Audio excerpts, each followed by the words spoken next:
try to bring that to my politics too, that, we're not just people that are politicking, but a lot of the conflict comes from the fact that we're all contending with different generational trauma.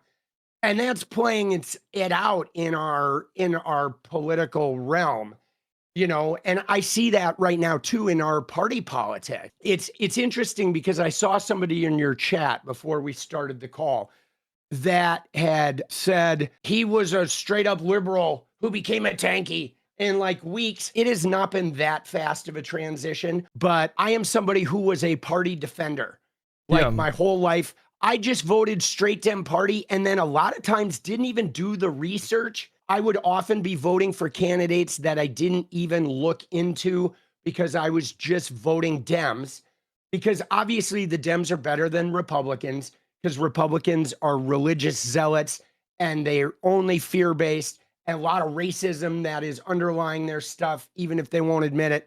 So I was always a straight Dem party ticket person, and I operated that way. But, I am a white man in his 50s. My house is paid off.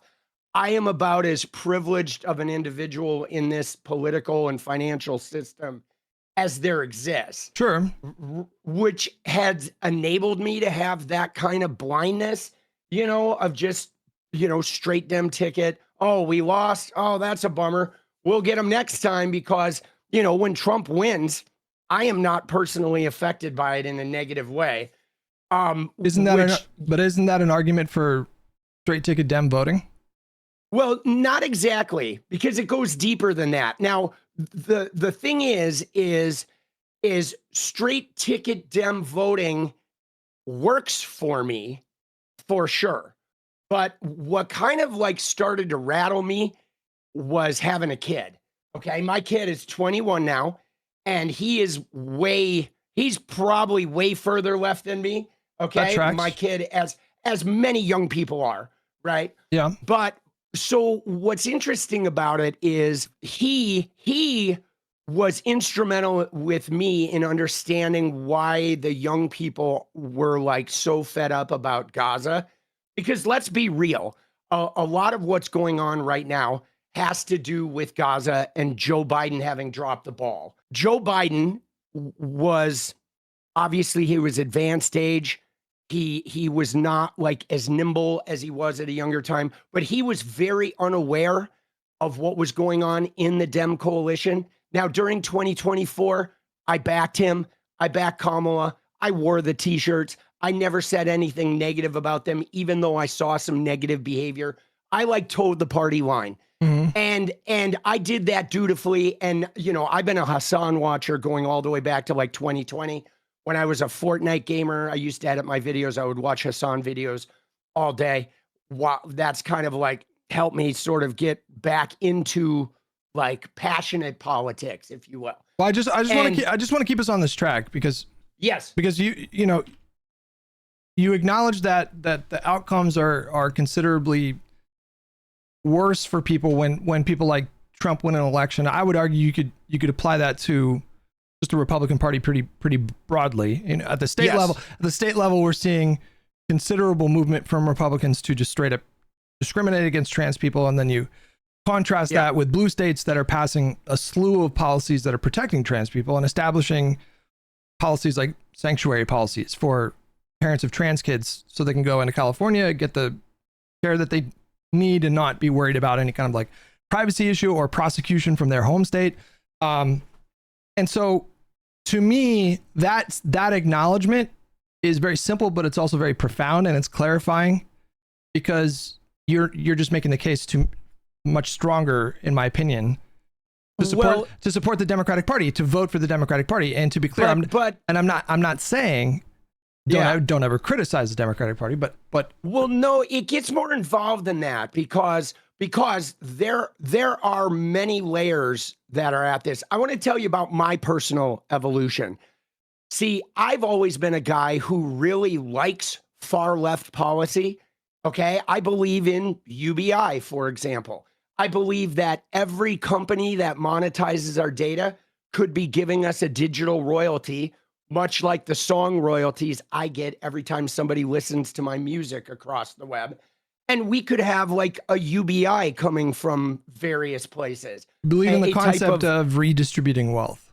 So I believe in the concept of everybody deserves a basic amount of wealth so they don't have to participate in the capitalist system beyond the extent they're willing to. See, for example, like I realize this is hard to broach in like a single pass here, but my general policy belief system has been believing in Medicare for all and believing in free education and believing in high wages and believing in the old tax structure where above a certain amount, it's like 90% taxes because you want to discourage people like Bezos and Musk. Right? That's what they did. That's how the middle class was formed.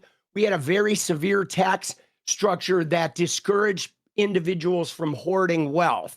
Okay. So you didn't have people that were trillionaires, right? Because wealth is not an infinite thing. It is not a like, oh, the people are poor, let's just give them a bunch of free money.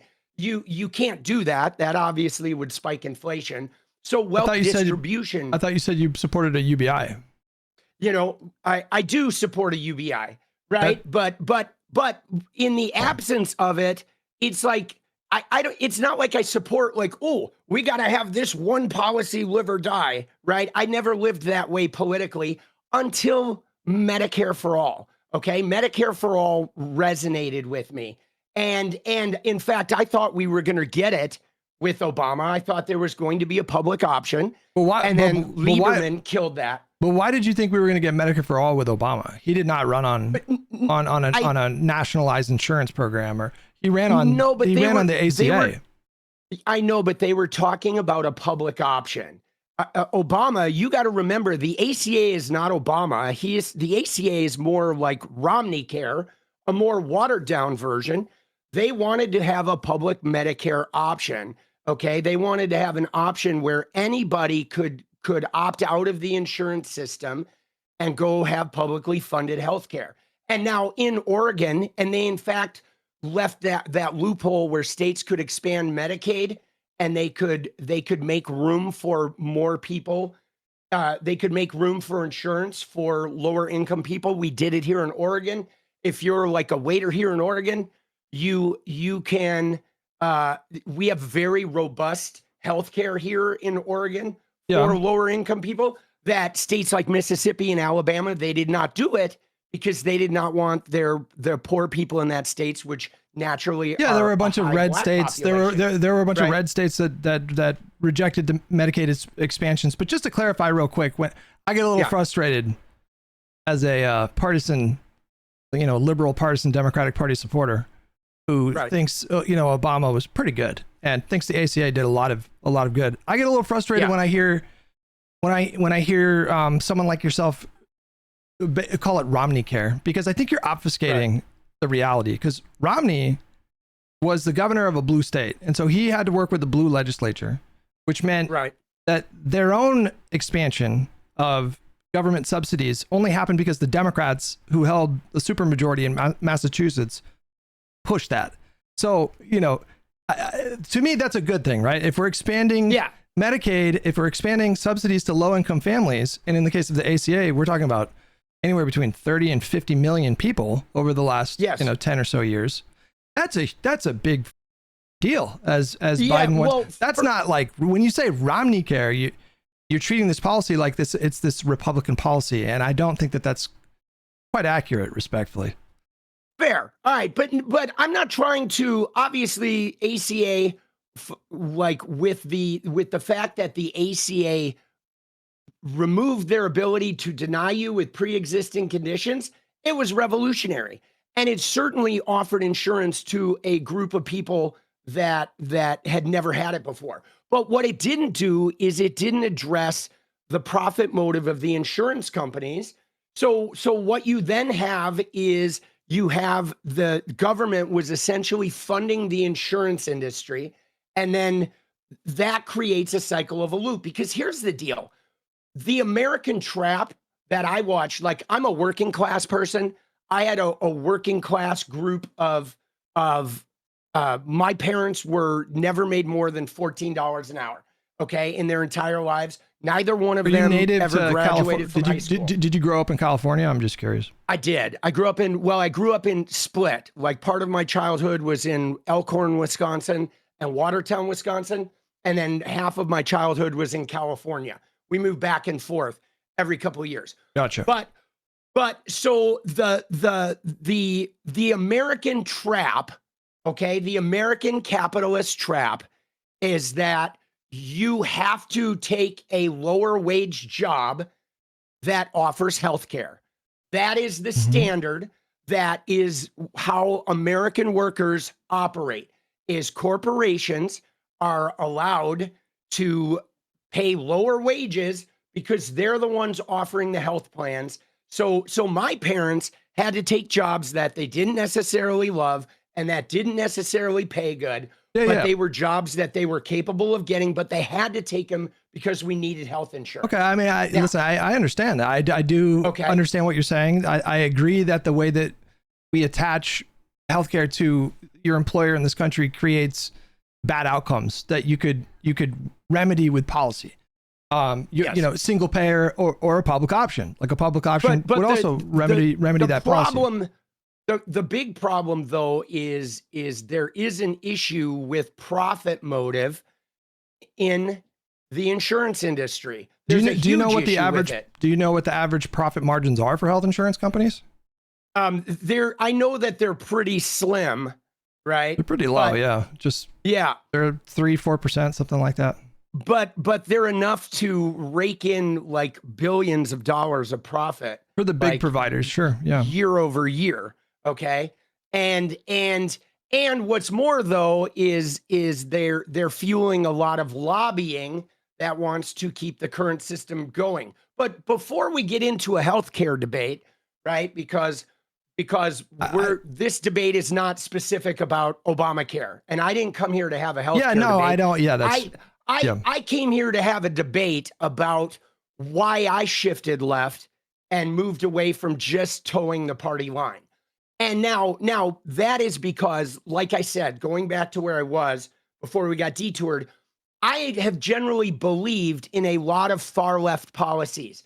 I like the idea of UBI. I like the idea of income distribution, nationalized healthcare. I like the social democracies of like Finland and Norway and Sweden, right? So do I. I think those models with a robust social safety net where the government is not there to be a police force, but the government is there to provide care and protection in more than just military.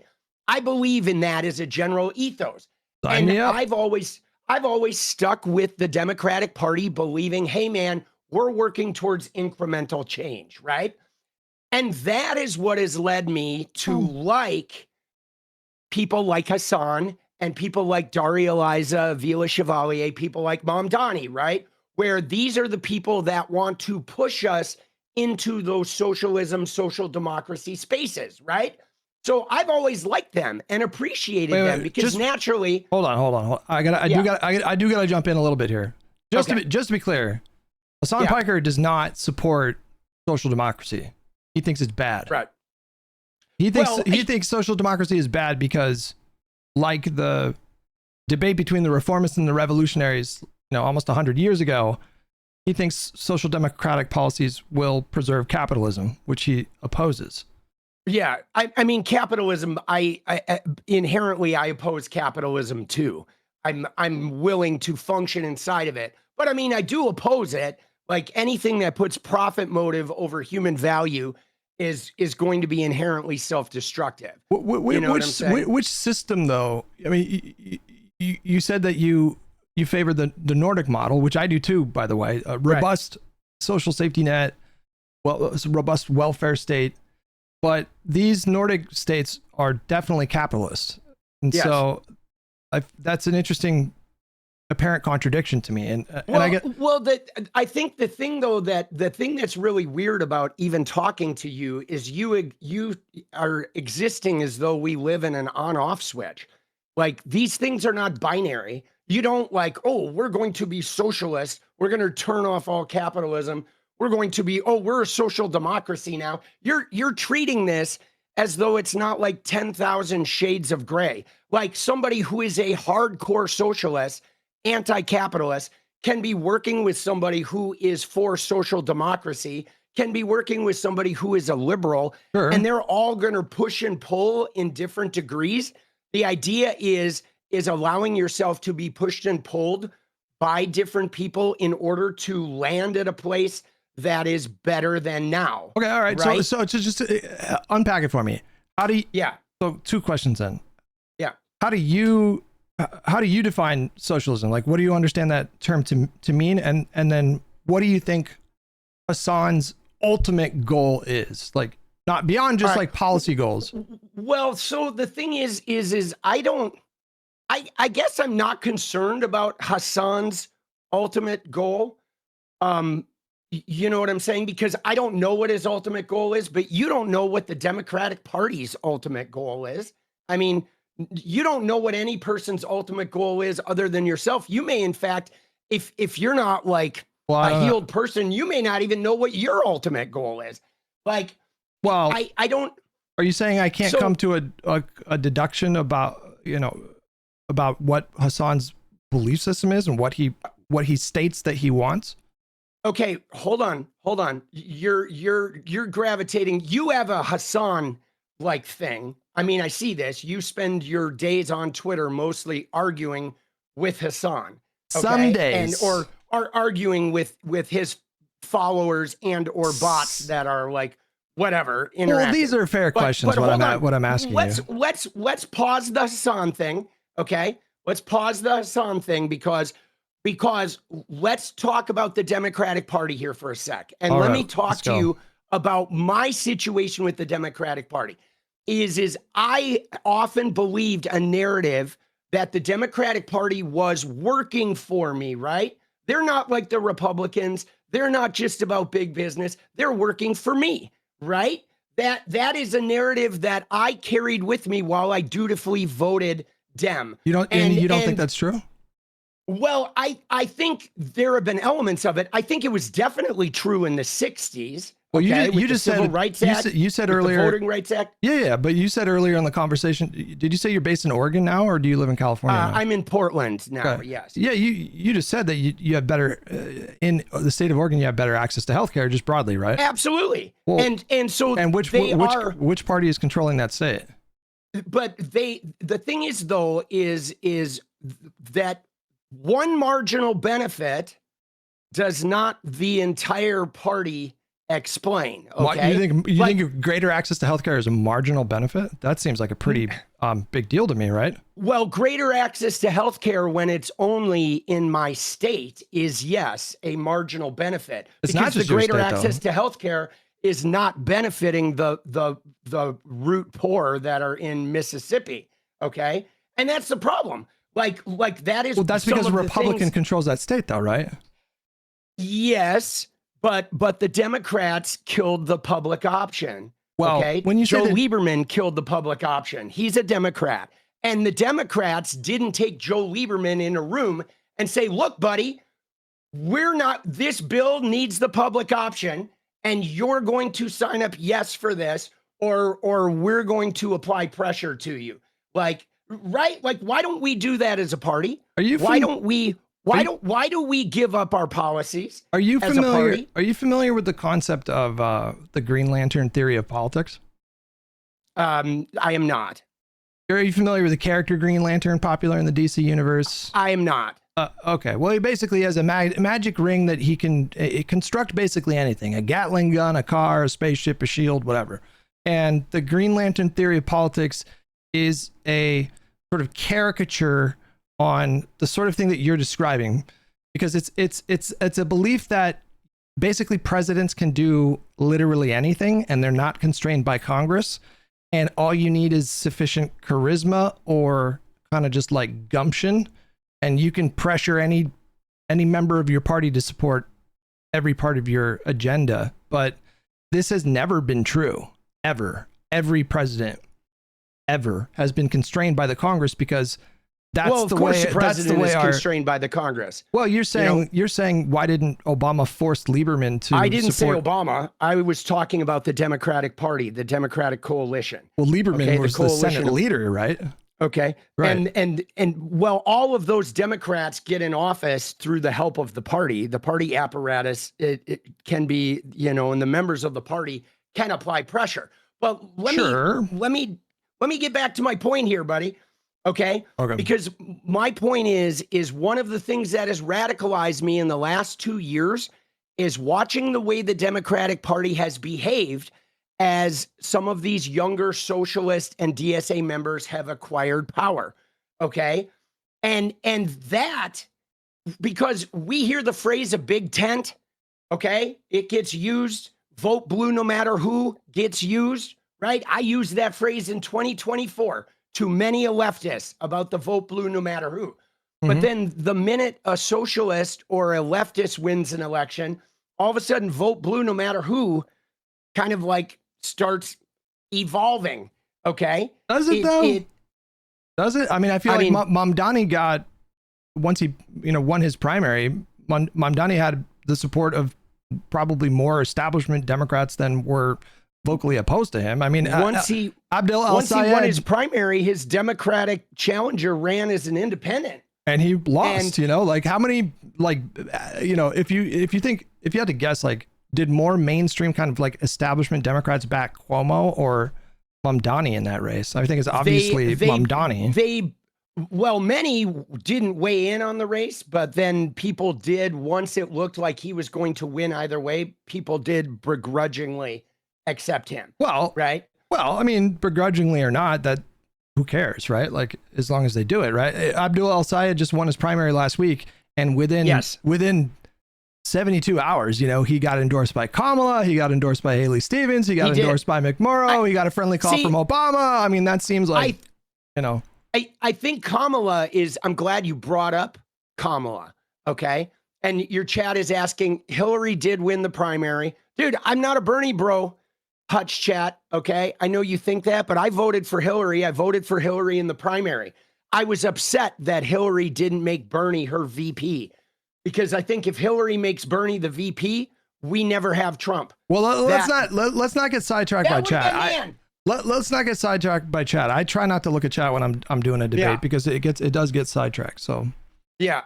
Well, you brought up Kamala. You brought up Kamala.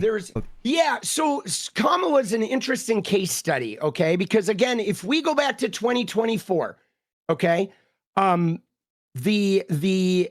for me, the Democratic consultants class behavior and the what I feel like is Islamophobia, which is something my son has talked to me about a great deal. I feel like there's a root of that in the Democratic Party that I was not aware of that does seem to stem to money in Israel. I mean, this is hard because we're having like a very like broad argument here. But so Kamala Harris came in and took over for Joe Biden. First off, she was put in a terrible position because Joe Biden should never have run again. Can we agree on that? Yes. Do you concede that Joe Biden should have never run again?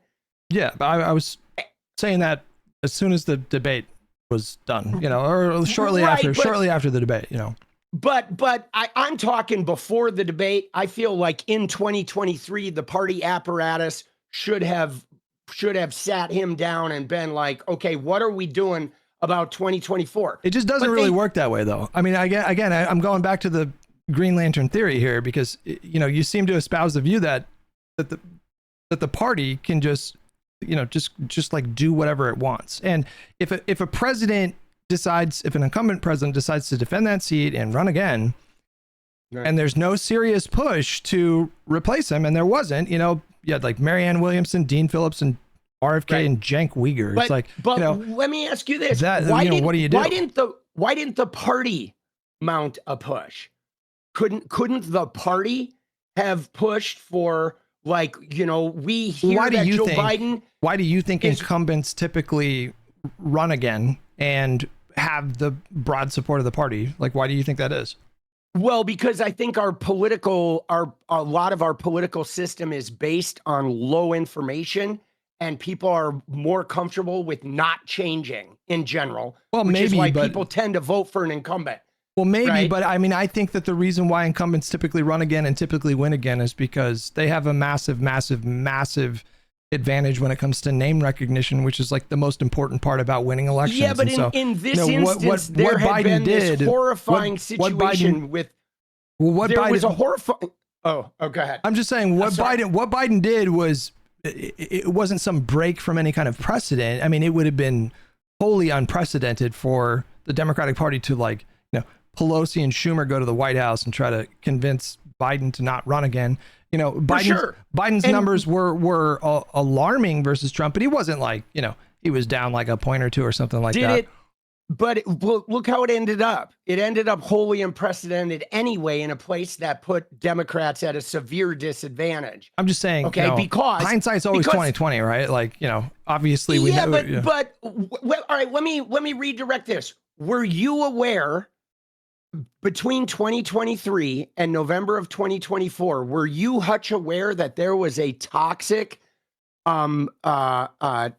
fracturing that had happened in the Democratic Party over Gaza? Very much aware, and yes, that it was going to cost us an election, right? Well, potentially, because a lot of people had seen so much death and so much killing that they maybe weren't going to be able to go to the voting booth because they were just exhausted and worn. And listen, I think the issue of Gaza certainly didn't help Kamala, and I do think that was a toxic issue for the Democratic Party. But I have not seen, and I've seen a lot of like post-election surveys.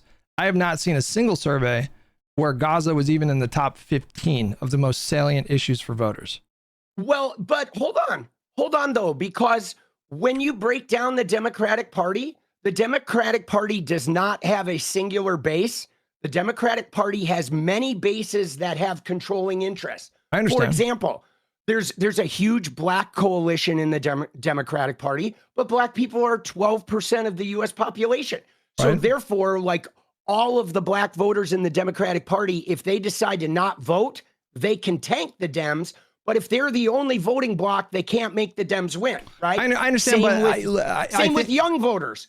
But you had young voters, and you had leftist voters, and you had people that were upset that a lot of the Dem policies got kiboshed by Sinema, by Joe Manchin, and people were frustrated. They were angry. They felt like let down because Joe Biden stayed in. See, but I feel like I feel like there was a narrative that was manipulated during the Biden years, because when you look at his legislative agenda and his track record and what he was able to get done with just a 50-50 Senate, that is remarkable that he got that much legislation done. And I guess my issue respectfully, it doesn't sound like it was with you, because you say your transition kind of happened after like 2024, but during that time that Biden was getting just an astonishing amount of legislation done despite such razor thin margins. Right. He had the entire left flank and alternative media coming down on him and focusing on the things that he wasn't able to get accomplished, like the $15 an hour minimum wage, or like the public option, but that's part of the game there, boss. That's how it works. Right? If you're CEO of a company, they pay very attention to the big things you didn't land on. Right? If you're Russell Wilson, the only thing people remember is that interception thrown against the Patriots. Right? And that becomes the thing that the rest of your career is defined by. Like, how do you get over that? Do you think Mamdani will be defined by if he is not able to deliver on like free buses? Hold on. We'll get to Mamdani in a sec. I want to stay on Joe Biden for a sec, okay? Because my point being is as a leadership role, okay, Joe Biden, he is the de facto head of the Democratic Party, was he not, right? As the president? Yeah, definitely. I think it was very much his job to see that, like, wow, my coalition is fractured. There's a significant group of people calling me Genocide Joe, right? And there is a whole like leftist political movement that is like a lot of people. Look at all the protests related to Gaza.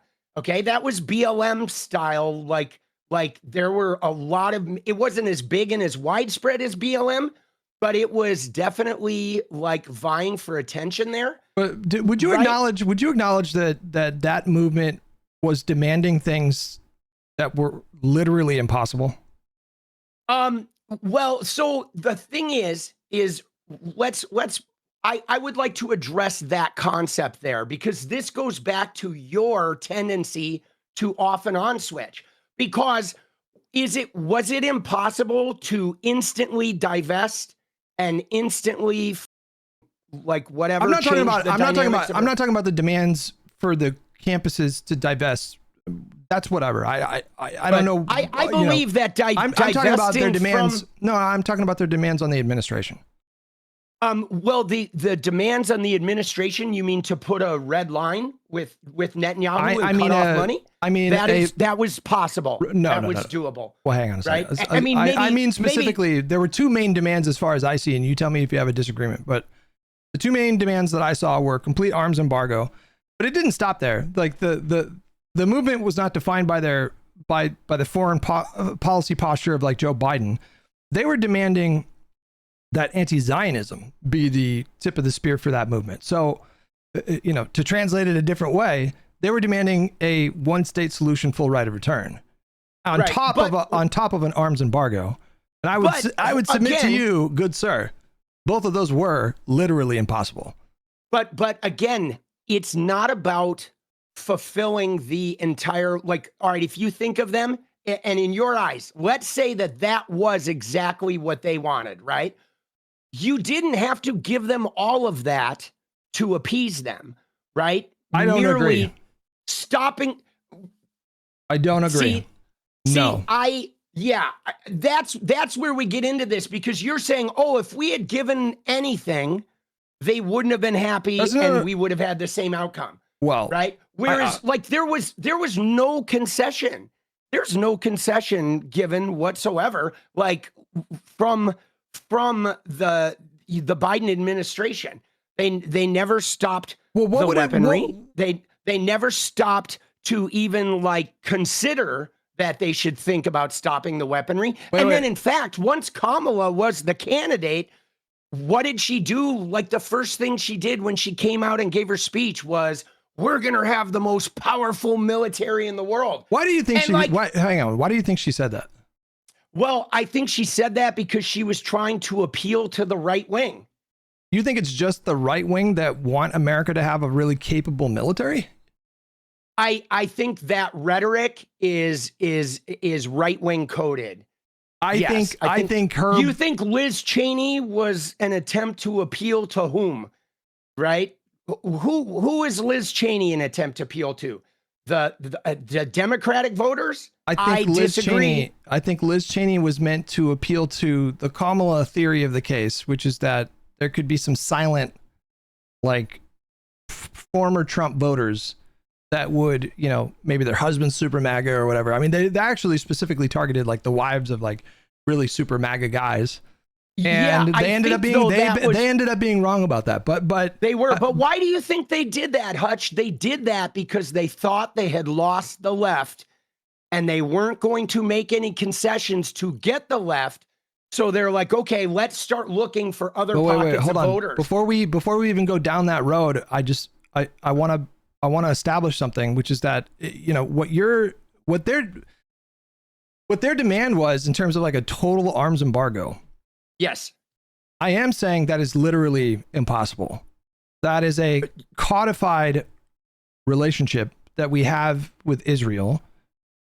Biden could not. I think it is a toxic and self-destructive relationship. Well, listen, that's a separate debate, and I don't even know if I would like disagree with you too much at that point, or at this point. But in order to do this like arms embargo, you would need the Congress to sign off on that. And the Republican, even if Joe Biden wanted to do that, the Republicans controlled the House at that point. Oh, and absolutely. Unless it's conceivable to you that you could have convinced Mike Johnson and enough Republicans to, but see, again, sign off on that. Like Hutch, you fixate. Well, if we can't deliver it today, we can't stand for it. And that's the difference. I didn't say the difference is like part of my transformation and like how I've evolved and become more left. A lot of it has to do with my son. A lot of it has to do with watching the way the party and, figureheads in the party have behaved as DSA people have gained power. Like, for example, okay, you and I talked a little bit about prisons and prison abolition, right? Online, okay? And this idea, and everyone wants to focus on the DSA of like, prison abolition, you're going to close all the prisons, you're never going to intern criminals, et cetera, et cetera, et cetera. But like, dude, that is, when I think about prison abolition, I don't think about it like an on-off switch. I think about the toxicity of the current prison situation, which is high recidivism. There's no rehabilitation in there. A sector of the country is funding themselves off these for-profit prisons. But so packing them is a financial incentive. But you're making the case for reform. You're making the case for reform, the same case for reform that liberals and progressive liberals have been making for decades. But hold on, let me finish here. No, because the thing is, so how do you reform? Would prison abolitionists be helpful in the reform of like, for example, if we went back to 1800, right? And you have the people that are trying to end slavery, and then there might have been some people around who are like, well, we don't need to end slavery. We should just reform it. We should improve the conditions for the slaves. But the people who wanted to abolish slavery were the people that were helpful to making the change. And in the end, abolishing slavery won out. Sort of. It didn't. They moved slavery into the prison system. So prison abolitionists recognize that our current prison system is still based on the slavery of the 1800s that was moved into the prison system. So what we want to do is we want to create a system of like handling criminals that isn't based on our original slavery thing. Reforming a system based on slavery. Reforming a system based on slavery is going to be reformed slavery. So the idea that, yes, you could abolish this.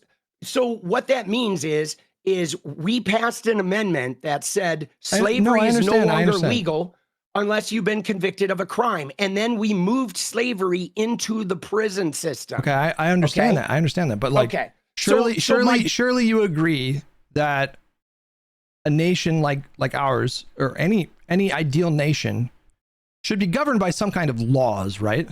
Well, absolutely. Okay, so and the DSA people are not saying to get rid of laws. Okay, great. I mean, but again, like, if you agree that any country needs to function as being governed by laws, then how do you enforce those laws? And what do you do in your ideal system when someone rapes someone or murders someone or steals their property, right? It's funny though that when I have this discussion and online and the first thing you started is what happens when somebody rapes someone. Yes. But like, Hutch, what happens now when somebody rapes someone? Do you think men go to jail when they rape someone in this current system? You're describing... We have a president who's a rapist, bro. Our Department of Defense guy is a rapist. Okay, like, this feels like a bit of a deflection to me, because surely you acknowledge that sexual violence is going to exist no matter what, right? Like there's always going to be sexual. Okay, so But what I'm saying is, right now in our current system, sexual violence is not punished. Well, of course it is. What do you mean? No, it's not. It's like 1% of it is, if at best. It is like the least punished crime. But you're making the case that we should do more incarcerating of people who do sexual violence, right? No, I am making the case that we need a systemic overhaul of a justice system that actually addresses crime. Okay. What does it mean to address crime, though? What does that mean? Well, again, like if you look at the prison system argument, right? Because I know that prison abolition is a big thing you exist around on the internet. Okay. But like my point being is why is it so hard for you to admit that the current prison system, still based on slavery, is not reformable? Because it in fact needs to be abolished and replaced with a different type of penal system where criminals are punished, but also maybe we also need to address some of the things that happen before people commit crimes, which is keeping the population healthy, making sure they're not hungry, making sure that they're growing up in environments that are not over-policed. But do you understand that in this system that you're talking about hypothetically, you're basically just recreating law, order, and punishment and prisons, but more leftistly? Well, you're recreating it outside of our enslaved history. I understand the argument about like the 13th Amendment. I get all that, but like if you're gonna put yourself on the affirmative side of the argument for prison abolition and insist that liberals like me are out of pocket for asking, I think are very obvious questions. No, I find it telling that it's really difficult to get specifics when you ask these questions. Well, the specifics are, how do you start that? You start by investment in communities. Okay. It starts not even in the prison, right? Like if you truly want to address crime, you have poverty and education. No, but are the two biggest addressors of crime. But I don't want you to go down that road just yet, because whatever you're about to propose, I probably agree with like 90% of what more investments in. I'm for massively expanding the welfare state. And so I don't need to be sold on that. It's just in any system, there's always going to be a small percentage of the country or whatever society that you live in that exhibit antisocial tendencies, violent tendencies, absolutely, these kinds of things. And in order to protect the citizens that live in your system, those people, those kinds of threats need to be necessarily removed from the public, right? Like when an offense like that occurs. I mean, the thing is the concept of a jail or internment certainly can exist, but like it could also be based on on trying to get those people help. But that's a different argument.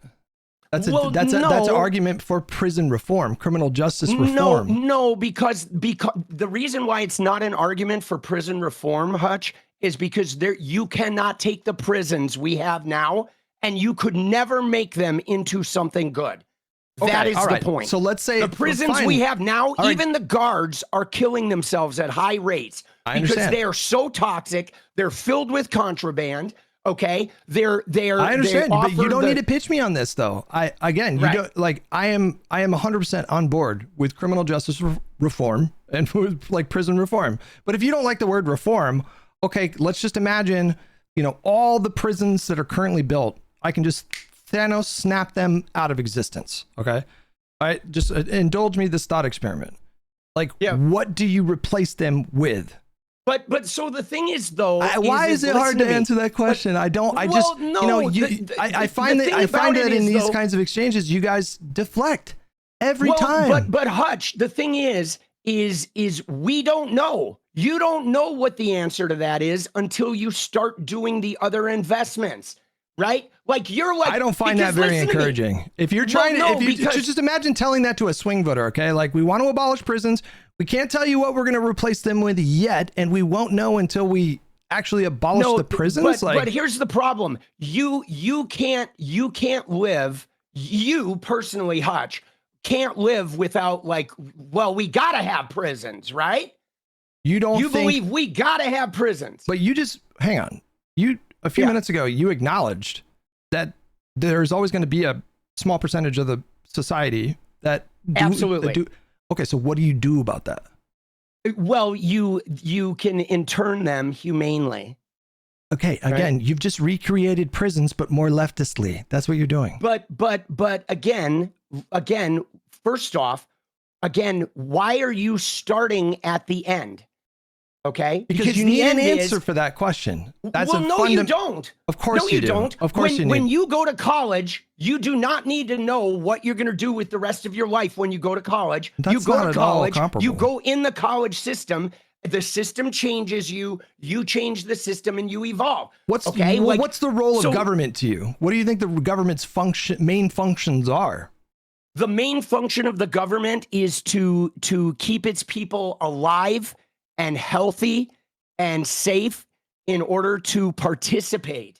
Okay, that is the main function agree. of the government. So it is like parenting, right? Okay? Exactly, like, which is why you need an answer to that question. You're saying, but let me give you an example. The government's job is to keep its people safe. But then I ask you, what are you going to replace prisons with? And you say, I don't know. Like, how do you expect voters to sign off on that? Why would I vote for anyone who did that?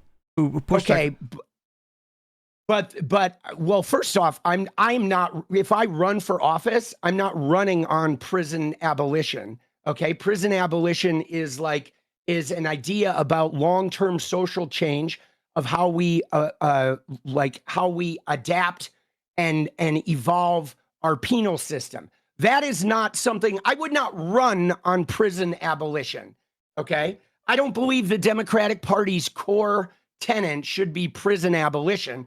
When I argue, but what's interesting about it is when you attack the DSA, you try to hone in on like the like bottom rung items because you're like, oh, scary. These guys, criminals are going to run free, which even you attacking prison abolition, like the idea of abolishing prisons and replacing them with something better to you is so fundamentally like you can't even like comprehend that is like an inherent like right-wingness to your democratic personality. Like, you're saying, for example, I have right-wing, it's a right-wing tendency for me to insist that you have an answer to the question of what do you do with like sexual violence? That's right-wing. No. Well, what do we do now with sexual violence, Hutch? Well, in the current system, if someone has charges pressed against them and they're found guilty by a jury of their peers, they go to jail. Right. But in particular, you keep bringing up the sexual violence, but like the sexual violence, I think that matters quite a bit. I think sexual violence is a big problem. That's a huge, yeah, I know, but most of the time sexual violence occurs when there's only two people in the room. And so therefore, like it's really hard to punish because that's a separate conversation. Who's a witness? Well, right, that's a separate conversation. What I'm saying is you're like the thing about sexual violence. The reason why sexual violence is such a rampant problem is because we have set up a system that encourages and like allows sexual violence, right? I mean, think about this. You ready? I'm going to blow your mind here. Maybe you haven't considered this, but misdemeanor felony. Okay. Why do you think we created a misdemeanor felony designation where the felony designation puts you in the prison system and the felony designation disenfranchises you from voting rights? Like our very system of penal like thing gives a misdemeanor out for any people that society don't want to put into the prison system and don't want to disenfranchise their voting. Okay. If I, a white man, commit the same crime as a 19-year-old black man, I guarantee you, even if it's our first offense, I'm going to get the misdemeanor. But you don't have to. And our current system is going to get the black guy the felony. Right? You don't have to sell me on addressing systemic racism. Like I accept the premise. Right. I accept that systemic racism exists because we just know it exists. If a white man is arrested for low-level drug possession, and you even account for, let's say he has the same exact list of priors, than a black man who's arrested for the same exact offense with the same exact priors, that black man is going to be disproportionately sentenced longer. Like this is just one example. So you don't have to sell me on that. Right. Yeah, but so the point is though is the concept of prison abolition is the idea of thinking if we abolish the system and replace it with something else, it would be better. Now, again, I would not run on prison abolition because America is not currently ready for prison abolition, but it is. I would don't just stop talking about DSA. it. I would just stop talking about it because it's so politically toxic. And again, it just seems like to me, you are just recreating prisons, but just like more humane. You know, you're yeah.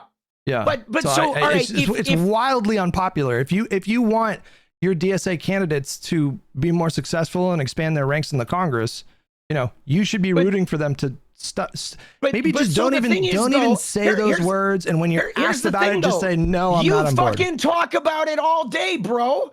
You literally go around the internet looking for that. I've seen you have that conversation like 100 times. See, that's what's so interesting about you, like party liners. No. Is you will talk about prison abolition all day long because, oh, it's so unpopular. It's so wildly unpopular. Why do you think Hutch, I'm going to talk about it all day. Why do you think, well, there's a lot of issues that I talk about, not just one issue, but you know, why do you think I focus on, like right now, the insurgent kind of left flank?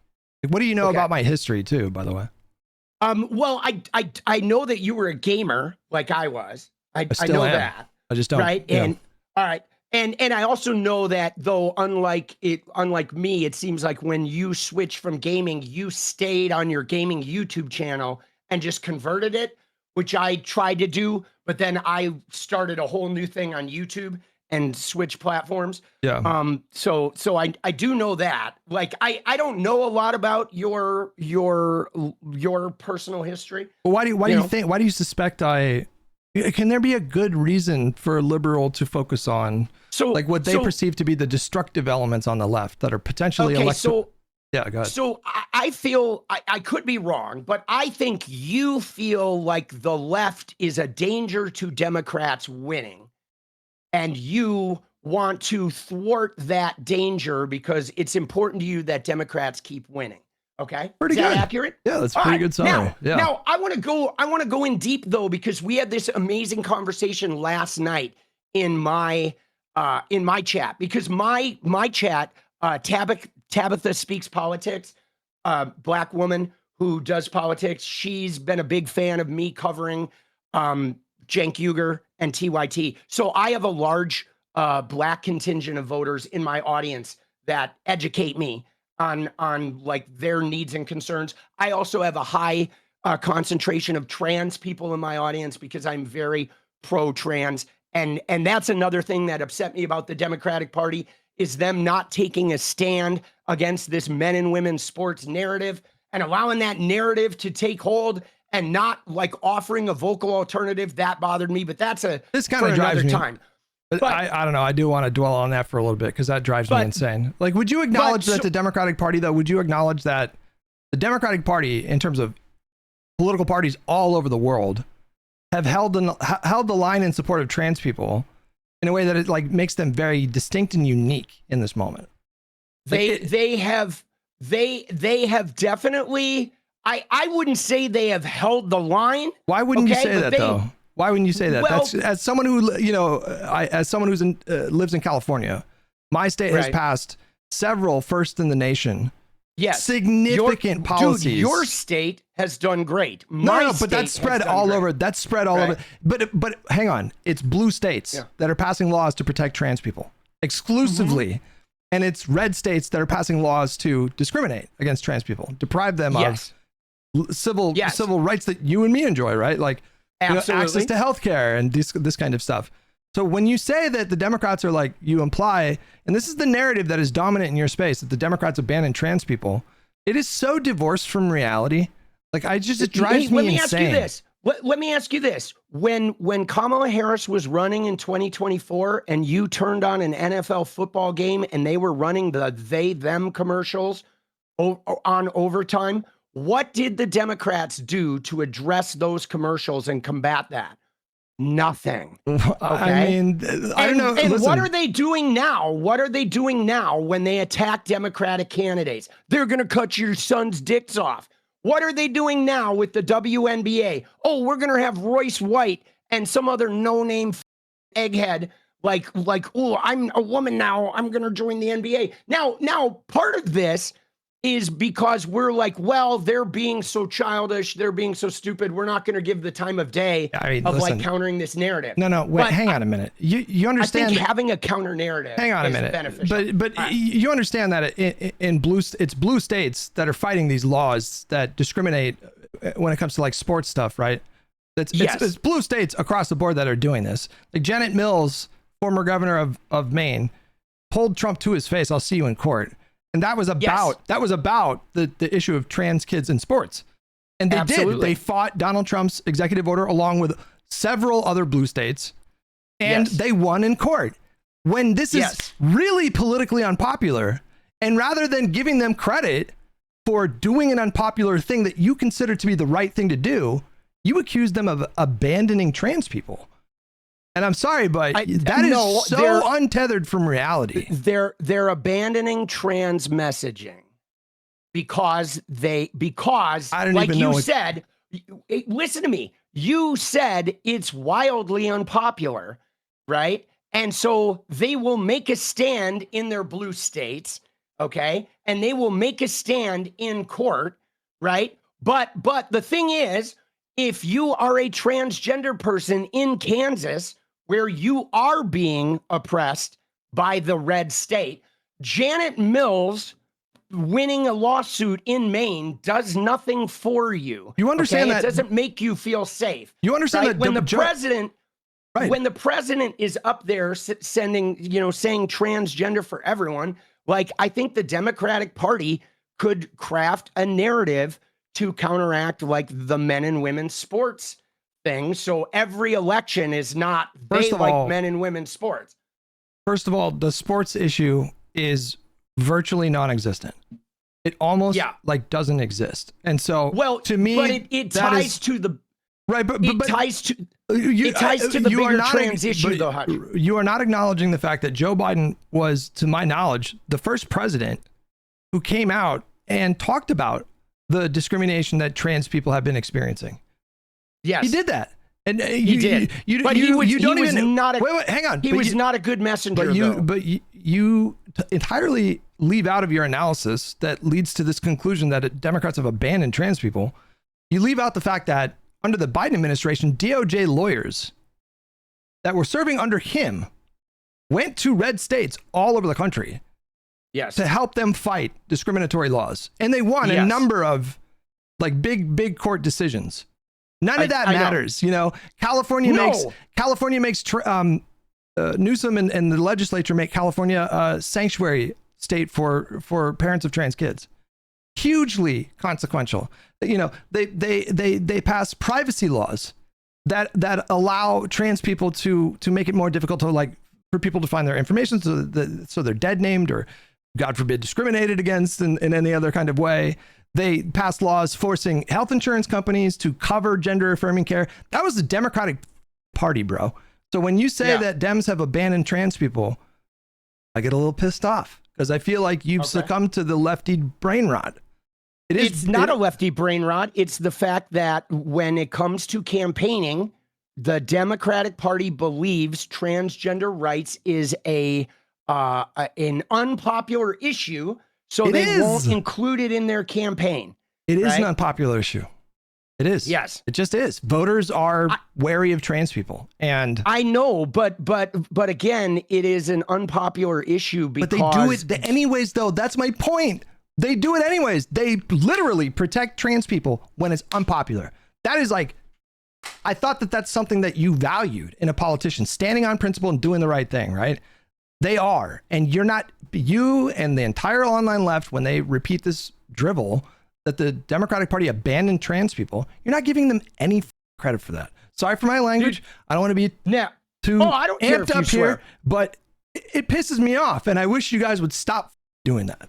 But so the thing is, though, is like, I don't think anyone has like taken away credit for what Dems have done. You just said they abandoned trans people, and that's what everybody in that space says, by the way. They all say it. Well, Newsom abandoned trans people. You know, when campaigning, they have abandoned trans people while campaigning, except for some of the more leftist candidates. What policy concessions have they made, by the way? What they've done, and I agree with this messaging strategy. What they've landed on is, I understand that parents have concerns. I'm not saying you're crazy for having those concerns, but we don't think the government should be involved. The athletic body should decide these things on their own. That's their position. And I think that is the politically smart way to handle that decision. I would rather them run on that messaging, which is not full-throated enough for you, but it does mitigate perception and harmful perception of the Democratic Party. It like helps them win more elections. Because I know when Democrats win elections, they actually do fucking use that power to protect trans people. Not in marginal ways, but in significant, meaningful ways. And I just wish that people like you would give them credit for that. And you don't. And it makes me sad, Tommy. It makes me very sad. Yeah. Yeah. Well, I mean, I definitely give Dems credit for what they have done, but I don't think you do that. I don't think you do. I also hold them responsible for their continued advancement. Okay, like, you know, because the thing is Hutch, a lot of what you're saying, that like, how many trans people are in your circle? How many do you interact with on a day-to-day basis? I have trans people that are regulars in my chat. Definitely. Okay. Because the thing is I have trans friends, and yeah. Do you understand that like a lot of trans people don't feel like the Democrats have their back, right? Like, I'm just saying, like, literally, like, all the trans people that I regularly interact with say very plainly that they would much rather live in a blue state than a red state. Absolutely. You know? Oh, absolutely. Okay. I mean, but again, though, one of the things that's really hard is we always come back to like I want to share what I tried to before we went on the trans tangent here, is the difference between harm reduction and overall change. Okay. Like, wait, hang on a minute. You don't think establishing a sanctuary policy for the parents of trans kids, you're calling that marginal? No. You don't think forcing insurance companies to cover gender affirming care is a big fucking deal? Yeah. That's literally life and death for trans people, bro. Like that. Yeah. They need that shit. That's a big deal. Like, they don't have that right now. They do. What do you mean? They do in California. In because Kansas, it's run by Democrats, bro. That's why. But again, like that's your thing, is like, oh, we don't have any power over there. All right. But you can be vocally fighting for it. Okay? They have, and it's hurt their popularity, man. They've paid a political price for being the pro-trans party in this country. But that is the thing, though. When you are trying to win red districts and your focus is on, well, we gotta win that red seat so we can hold power and appease the red voters, then yes, your focus is going to be on moderating yourself in order to win the red district. I have never said that the Democrats should abandon trans people. I've never said that. I'm proud that my party does that. Like LBJ, you mentioned LBJ earlier. Voting rights, Fair Housing Act, civil rights, Medicare, burnt all of the capital that he had after JFK's assassination. My girlfriend, and we paid a political price for that as a party, but it was the right thing to do, right? Like, we lost seats. The Republicans won 5 out of the next general elections for president, but it was the right thing to do. And similarly, I am glad to see my party hold the line. I saw you focus on that yesterday, that you tied the Republicans winning a bunch of elections to like the civil rights movement passing. Yes. And I felt like, dude, that was disingenuous and way out of line, because there were so many other forces at play in that time period. I was alive then, by the way. And for example, Jimmy Carter. Okay. Do you know that the Democrats You were like 2. Come on. You were like 2 years old. That doesn't count. No, I mean, during Jimmy Carter's presidency, I was 7 to 11. No, I mean in the 60s. Right. No, I was not alive in the 60s. All right, I got you there. Caught you in a lie. Caught you in a lie. I'm talking about Jimmy Carter. Okay, right? okay. So the Democratic Party was planning nationalize healthcare. They were working on nationalized healthcare. It wasn't just the Democratic Party, by the way. Okay. It was the Republican Party was doing that too. Nixon was trying to do that. But the Democratic Party they had the majorities with Carter. There was a lot of like post-Nixon pizzazz. And then the Democratic Party and Carter. Hang on a minute. That's not. No. You're inventing a new reality here. Carter stepped into the presidency during an economic downturn. You know, there wasn't like a lot of pizzazz when it came to the Carter administration. I mean, he was plagued by, bad macroeconomic conditions and, like a geopolitical, like massive upheaval and. But there was the pizzazz of people letting go. There was the pizzazz of people like abandoning the Republicans for a minute in hopes that there was going to be this Democratic like uplift, right? That everybody was gun shy on Republicans because of Nixon, and Ford was like, whatever. He was just sort of a stopgap. So people were looking for change with Carter. Will you at least grant me that? I need to look up. People were looking for change. Oh, sure. I mean, like, they to a certain degree, but I'm looking into the congressional majorities that Carter had to work with, because I don't know off the top of my head. Do you? I don't, but he did I believe he had both houses. I'm just going to take a gander if you don't mind, but continue with your analysis. I'm looking here. 61 Dems. Yes, he had very comfortable majorities. Yeah. Yeah, he had 62 Dems, 292 in the House, right? Yeah. But you realize though, I mean, we've opened a can of worms here, because you realize that like one of the problems that thwarted Carter was the racism issue, right? That like Carter took over. He was a peanut farmer from the South. And I think there were still a lot of powerful racist Dems, certainly, that were in the coalition. Certainly. And they thought Carter was going to like let them just sort of go back to their old ways. And instead Carter was like, no, we're going to have the Department of Education that's going to prevent you from resegregating schools. Right. And like, so they ended up at war with one another, and Carter got sort of tanked by Congress. Right. Which is the Dem Party. Right. Tanked a president and then led us to Reagan. Right. And then like Reagan led us to Bush, which led us to war. And then we finally had Clinton, who came in. And then what did Clinton do? Right. Like my beloved Dem. I love Clinton. Okay. I fucking loved him. I did. I was young. I thought, oh, this guy's cool. He plays saxophone. I didn't know he was going to Epstein Island at that time, or like on the jet. But like, dude, his crime bill. It wasn't just his crime bill. I mean, that was. I know, it was a major concession for him to get his economic policies. It wasn't a concession. I mean, that wasn't a concession. The politics at that time. I mean, as you well know, the 90s was the largest spike in violent crime across the country in our nation's history, I believe, since we started tracking those metrics. And the Democratic Party, just the same as Republicans, were facing incredible pressure from the voters to do something about that. And, the crime bill was a response to that violent crime, and it did go too far, and it was too punitive. But I ask you, I'm just saying, the Congressional Black Caucus, I mean, they signed off on that bill. Bernie Sanders signed off on the crime bill as well. So it's important to remember that.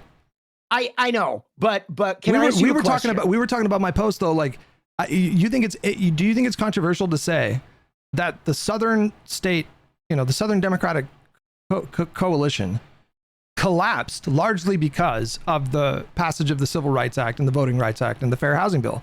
Things that were addressing 100 years of Jim Crow, explicit discrimination against black. So the Democratic Party did the right thing, and we paid a political price for it. Is that accurate? Yes, but the thing though is I'm also acknowledging that the Democratic Party paid some of that political price because they killed their own. The people in power, okay? The Democrats in power during the 95th Congress, when Carter had carte blanche to pass legislation, they did not work well with Carter. Okay. The Congress did not work well with Carter in the 70s. There were a lot of ego battles. There were a lot of fighting. There were a lot of it was very reminiscent of, what would have happened had, say, Bernie Sanders won in 2016. If Bernie Sanders had won in 2016, Congress would have tried to shut down everything he did and say, see, socialism, this guy. He wouldn't have been able to get anything done, literally. If Bernie Sanders won, it would have been a Republican-controlled Congress, and unless you think they're going to sign off on Medicare for all. But I'm saying, the Congress is a really big part of how things play out, and I feel like it is a huge part. Right. Okay, but I feel it is a huge part. Right, but that's why Congress should be filled with a high number of leftists and DSA people. I believe Congress should have a high quantity of those. Well, and we can have some liberals too. There can be some conservatives in there, but we are missing, leftism is required. The reason why Europe is better than us in so many metrics is because they have a high contingent of leftism. Whoa. I refuse. Do you find that statement controversial? Don't hype up Europe and shit talk America. Do that in private. Don't do that in public where they can hear you. Come on. Have some self-respect. No, I mean, listen, you're stating your preference. You wish there were more leftists in Congress. It's okay, but I don't know what to do with that information. It's okay, but it's I feel like you take a look at someone like Barack Obama, right? And you already made your thoughts clear on the ACA, and you didn't get the public option. You only talk about the ways that and every single Democratic president that you've talked about in this conversation, all you talk about is the stuff that didn't get done, which that to me feels like a very incomplete analysis. Joe Biden did the crime. I'm sorry. Let me ask Bill you. Clinton, Why do you think? One sec. I promise you. Okay. Real quick. All right. Bill Clinton, for example, the crime bill, right? That we see that through the present lens, and we judge them harshly for that, ignoring the political realities that were happening at the time. But we don't. I mean, I judge why him is more that, about why is lying about the Monica Lewinsky shit and him and his later connection to Epstein. Me personally, I have those bigger issues with Bill Clinton. All right. Right. Okay. But why, for example, will we not bring up the fact that his administration was responsible for CHIP, the child health insurance program? Dude, it was great. And he balanced the budget. He balanced the fucking budget. No, but I just want to talk about that. Whatever you feel about austerity politics is whatever, but the fact that they implemented CHIP, which, for those viewers that don't know what that is, it's just there were a shitload of kids in this country that didn't have health insurance because their parents didn't have health insurance. And, Bill Clinton and the Democratic Party passed this bill and signed it into law that still exists to this day, that provides health care for 5 to 10 million kids. I mean, that's a big deal. That's a very big deal. But I feel like when you talk about that, you're just going to jump straight to, but it's not Medicare for all, or but it's not a public option. Well, because I'm ambition. I have ambition. Okay. For example, I mean, let's look at it as anything. If in my career right now, right, I'm not going to talk about what I did 20 years ago, even if it was great. It is what are we doing right now? I don't want to take away from the great things the Democrats have done. They have certainly done head and shoulders every good policy that exists in America right now. Every good and helpful policy that exists in this country right now came from the Democratic Party. Agreed. That is factual. Yes, okay? I agree. And you're sounding like a lib. Am I convincing you? But no, because I want to bring you back. Leftists and DSA and socialists and even communists that are out there now, there are a lot of untapped good ideas that could be used to evolve the American system to something better, much better than what it is now, which is right now, it's broken. Capitalism is broken right now. And it isn't does it on need them some, to, but it's on them to effectively pitch that. You talk about Democratic Party messaging failures, but you don't think the DSA has done a pretty poor job of making their pitch over the last 10 years of Trump? So the DSA is in its infancy, and the DSA right now, even the way you use it, okay, you use the DSA as like, oh, these guys are, I mean, the way you act with the DSA is, it seems like it's a threat to your power, and you're aware of that, and you're trying to like stop them. You're trying to point out all their weak spots so you can thwart them and make them go away. But my point is like, I want to encourage the DSA. I want the DSA to have more power. And I want leftists to have power. And I want socialists to have power. And I want America to be more than just gerrymandered districts that are leaning to the right. Well, what's the plan? So, you know, I just want to know what's the plan, right? Because they went from having 7 members in Congress after the 2018 midterms to after these midterms, they're going to have 7 members in Congress. So there's a bit of a plateau there. Well, so like, what's going on? These particular midterms, Hutch, were they won a lot of local.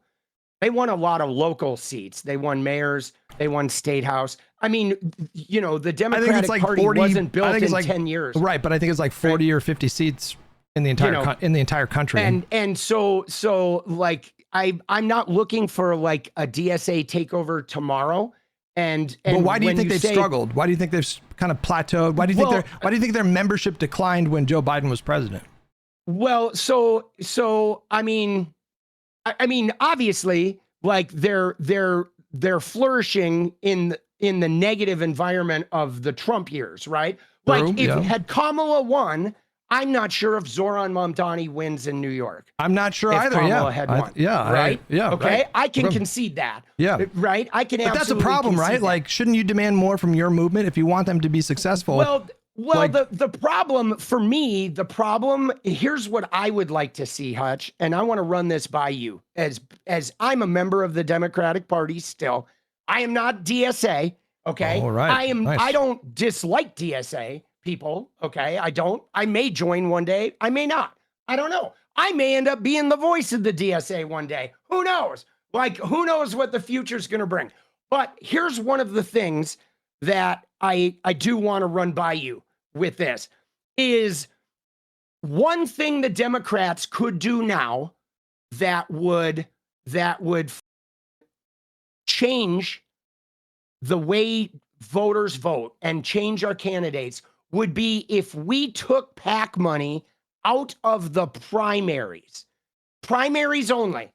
Okay. We'll use all the PAC money we need to beat the Republicans, but in the primaries, you run on candidates that are funded by the voters only. No super PAC money. So the voters get to choose their candidate, and then the party backs the candidate. We could do that right now. But those are independent. There's no reason to have PAC money in primaries unless you are trying to have the corporate machine decide who your candidate. Those are independent expenditures. The Democratic Party cannot prevent PACs from spending money in elections. They can. By what authority? What do you mean? Dude, the Democrats make the laws around their primary elections state by state. But it doesn't matter. Those aren't binding, like, legal code. Those are, the Democratic Party could pass some kind of internal rule that they'll, try to discourage PAC spending, but the PACs can spend whatever they want on whatever race they want. Like, Democrats can't legally prevent them from spending money, right?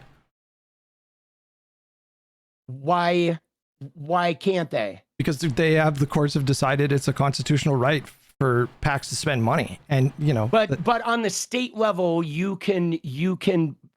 You could pass legislation. I think you're conflating direct donations with PAC spending. Like, it's certainly the case that a Democratic candidate can reject contributions from corporate entities or whatever, or like individual people that they disagree with, or groups, or this, that, or the other thing. But as far as PAC spending, they can't stop that. That's not how that works at all. They're actually fucking like working on laws. I believe it's Montana right now that are working on laws to circumvent PAC spending. Let me double check this. Just broadly though, the Democratic Party is already on board with this kind of election reform.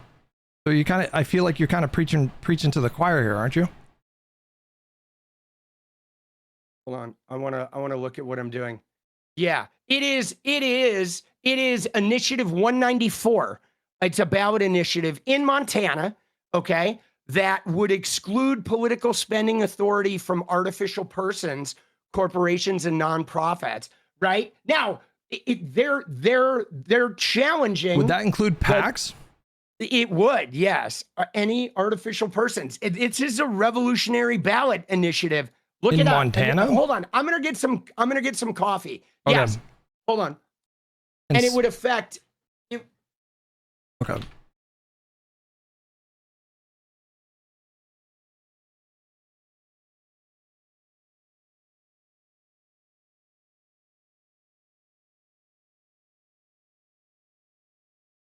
I just don't know if you can pass laws to stop PAC spending. I don't know what that would look like, but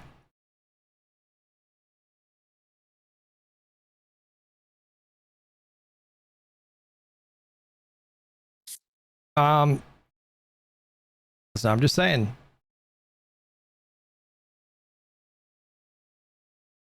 Dude, states can cap direct contributions from PACs to candidates, and most do. But what they can't do is ban independent expenditures. It's just like, I don't know what's going on in Montana, but you just can't do that. They're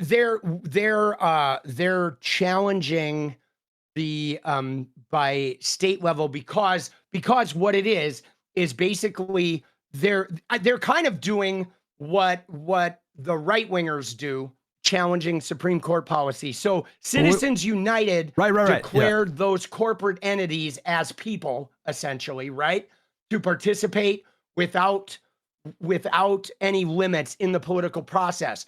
So what Montana is doing is at the state level making a state law that challenges the entity, saying in Montana, these artificial persons cannot participate in the political process. Then there is going to be a challenge. If it passes, it will run through the courts, of course. Well, I don't know enough about that policy. I'm just saying, I'm fairly certain you cannot just ban PACs from spending money. But I don't want to get too bogged down in the minutia of that particular thing. I just want to make my pitch to you that I am not asking you to be completely uncritical of the Democratic Party. I'm not asking you to have blind loyalty to the Democratic Party. What I am going to ask people like you to do is recognize the very significant wins that Democrats do secure and the very meaningful ways that they improve people's lives. And I know that people like you, probably a significant portion of your audience, wish that Joe Biden would have done more with the power that he had. But I find that commentary to be quite infuriating a lot of the times, because they just don't seem to reckon with the realities of a 50-50 Senate. And when I look at the Biden administration in terms of his legislative agenda. Well, here's what's interesting though, because everybody is talking about killing the filibuster because everybody knows the Senate is a non-operating, non-functional, completely piece of shit institution. And yet, on board. The DSA says abolish the Senate, and all the liberals are like, what are they talking about? They're abolishing the Senate. I mean, to be clear, and it's to be fair, I fancy myself a bit of a Senate abolitionist, but that's not gonna. I don't necessarily disagree with that policy, but that's not gonna happen. So I'm not gonna even talk about that. But can you understand my perspective though? The ARP was the most significant social spending package in decades. It was a really big deal. We cut childhood poverty in half, and we wanted to make that policy permanent, but it was blocked by every single Republican and Joe Manchin.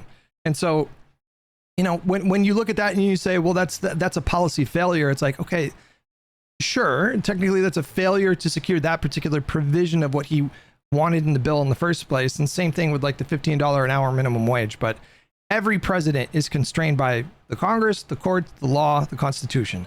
And given the circumstances, given the slim majorities that Biden had to work with, he sure seems to have gotten a lot done during that time.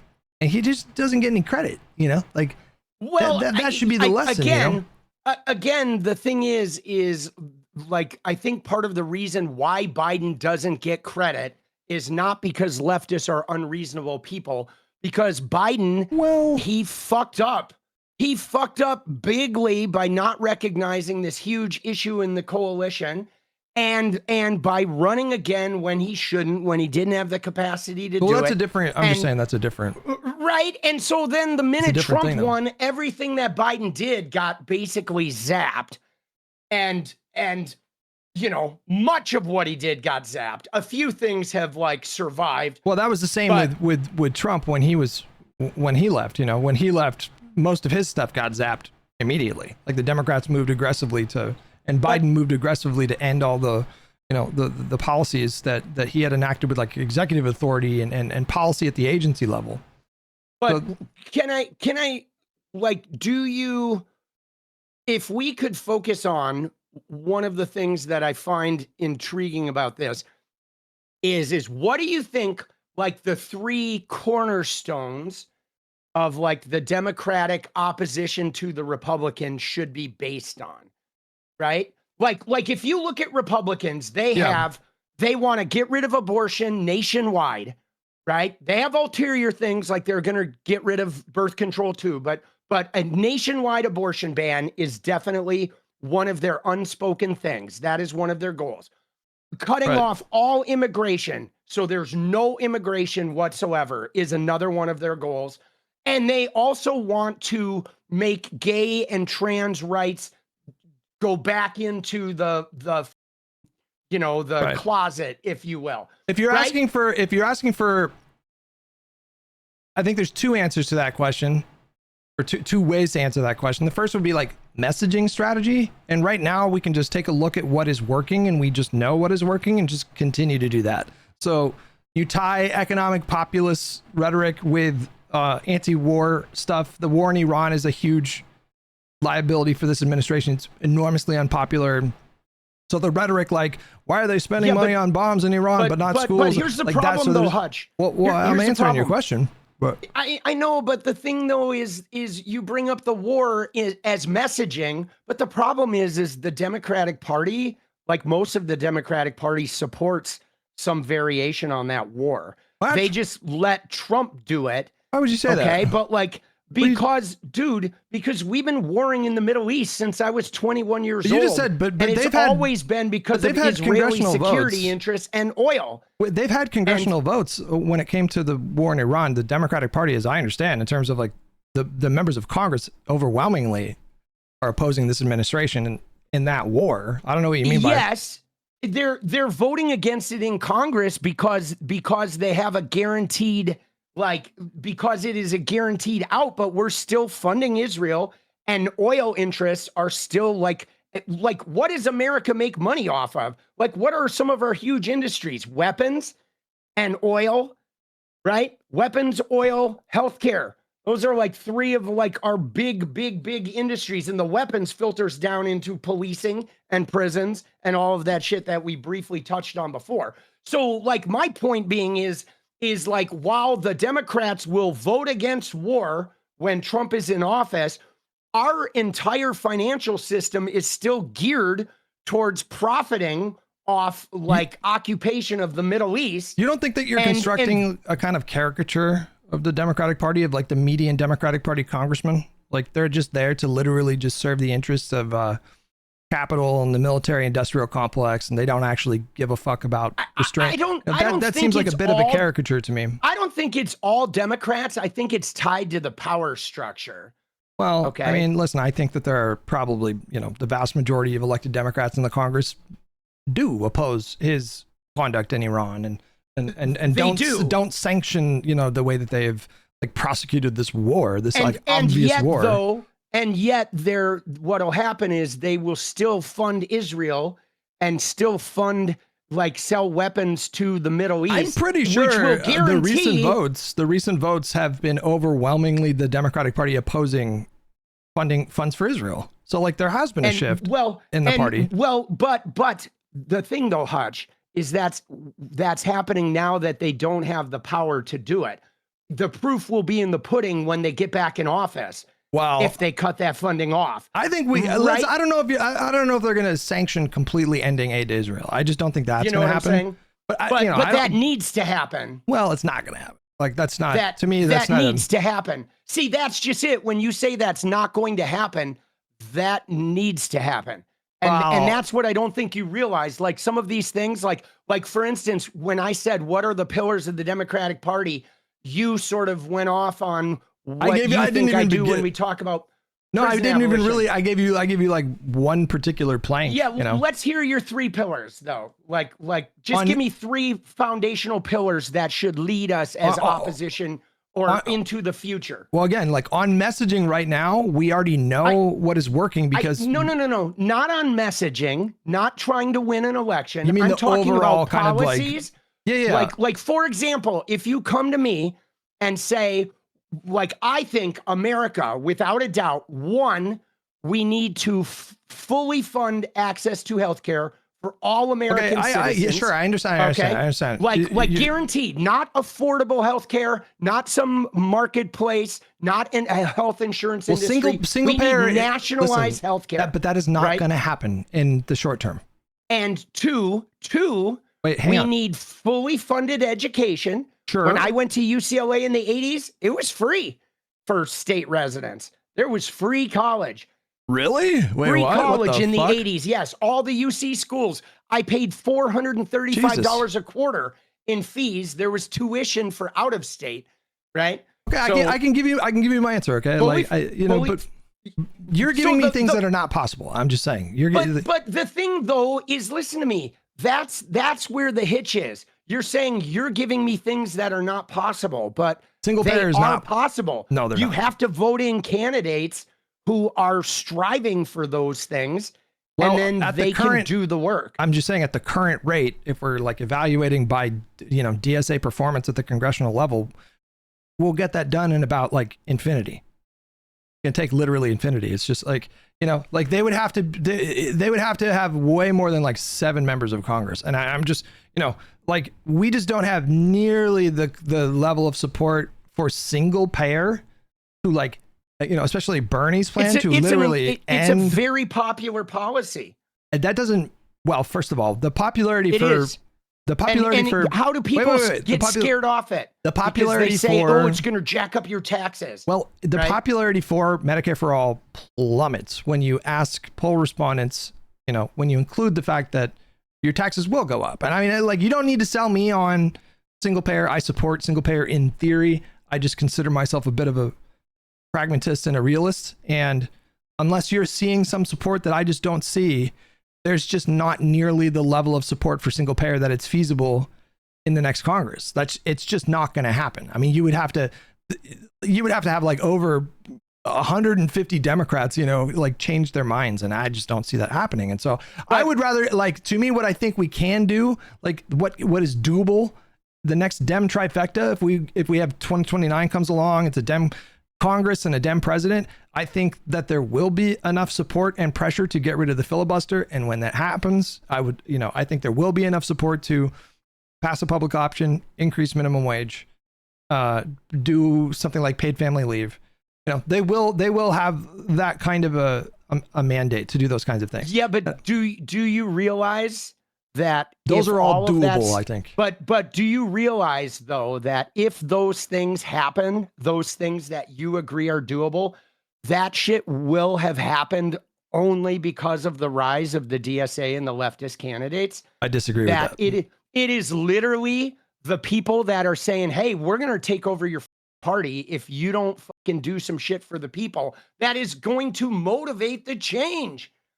Like, you know what I mean? Listen, like, look, I take your point, like pressure from the left flank and to incentivize the Democratic Party to take action for fear of like losing power. Like maybe there's some truth to that, but I think like all the policies that I mentioned, vast majority of the elected Democrats in the Congress right now already support those policies. It's just a matter of like, they weren't able to get these things done before, mainly because of the filibuster, and they just didn't have the kind of majorities that they needed to do it. I know you know, like Obama, for example, people bring him up as like, you know, well, he had 60 votes and he should have been able to do single payer or public option. It's like, it just doesn't work that way.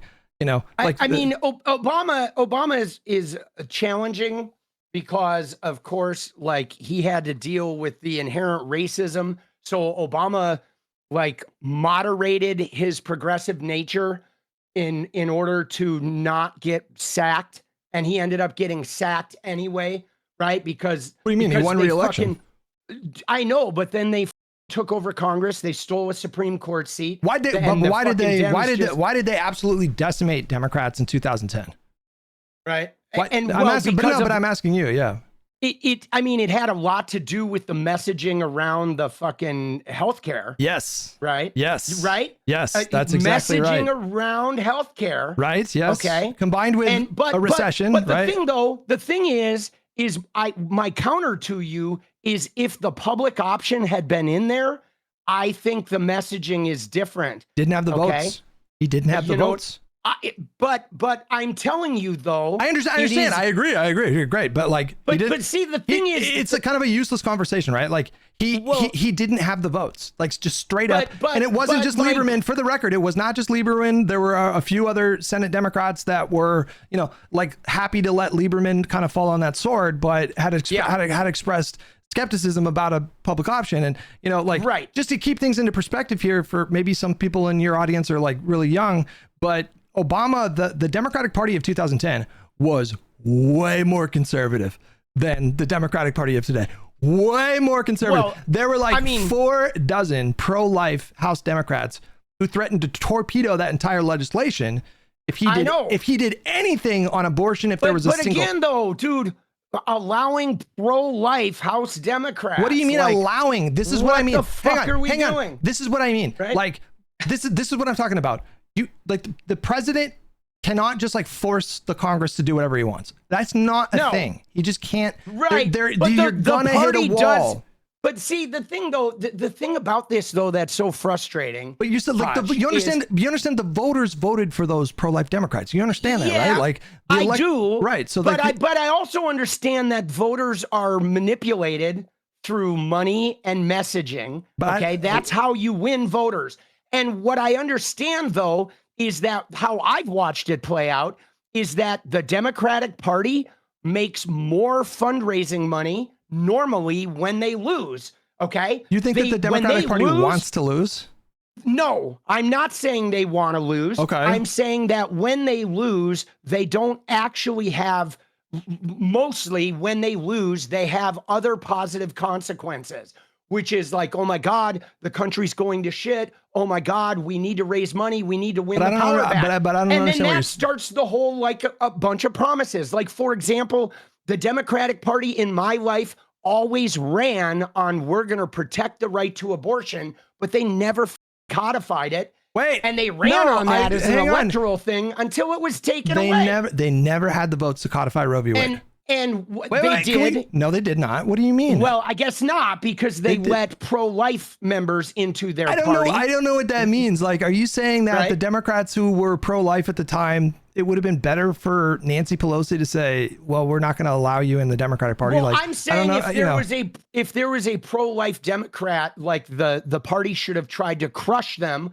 like they crushed Bernie Sanders, if they were running in office. But you're old enough to know that, as am I, that public opinion shifts over time, right? Like, but on balance, the Democratic Party and the electorate more broadly has shifted like wildly to the left on certain issues. The abortion is like kind of the most extreme example of this, because there's only one pro-life Democrat in the entire Congress right now, and just 15 years ago there were dozens, dude. So yes. Wouldn't you say that's a good thing? Like, the Democratic Party moved away from a pro-life position and more. Yes. So that to me is a sign of a party that improved on that issue, right? Necessarily. Well, yes. Come on, you have to grant me that. Okay. I mean, yes, all right, but, great. but there like, you go. That seems like a success in my mind. Like, you know. Yeah, but do we have abortion? No, we don't. Right? There's 25 states right now, 29 states where women don't have abortion. So the thing is did Dems improve? Yes. But then they also lost critically at important junctures because they made mistakes trying to hold on to power that allowed Republicans to win, and the people of America have paid the price. But you only apply this standard to the Democratic Party. You don't apply it to like DSA and the far left. They lost. Well, the DSA don't have the power yet. Okay, I mean, I am applying it to the DSA in the fact that if Zoran Mamdani are you mad that DSA? But are you mad that DSA hasn't like expanded their ranks during the Trump years, like during the last 10 years? No, I mean, the DSA is not like a huge part of my menu. Like that's your focus. You focus a lot on the DSA because you feel like they're a threat to your power. Well, I feel like the DSA are allies. But I don't. Well, listen. So I'm a liberal. So I believe in I believe in free market capitalism with constraints and social democratic policies and a very robust welfare state. So unnecessarily, I oppose DSA. We're just fundamentally at odds with each other. I think I probably believe in more inherent socialism than you do, right? Like, well, how do you define? So what does socialism mean to you? Well, I mean, socialism is a complicated word because there's like a textbook definition, which is like government-run industries, right? That is what people tend to lean towards, which ironically is what Trump is like engaging in now, taking stakes of industry. Yeah, sure. Yeah. Now, for me, the way I look at socialism personally, my definition is about certain industries being nationalized, okay, and not for profit. Like healthcare should be nationalized and not for profit. In penalizing, imprisonment, all of that should be not for profit and non-exploitative. Well, right? DSA go way farther than that. I know, but again, though, the thing is, I oppose that. So why would I not? Why would I not speak up if they're making a play to try to get more influence and power in the party that I'm a part of, and I oppose that ideology? Why would I not speak up, though? Well, here's why. Here's why. Because if you want to be all right, here's an example.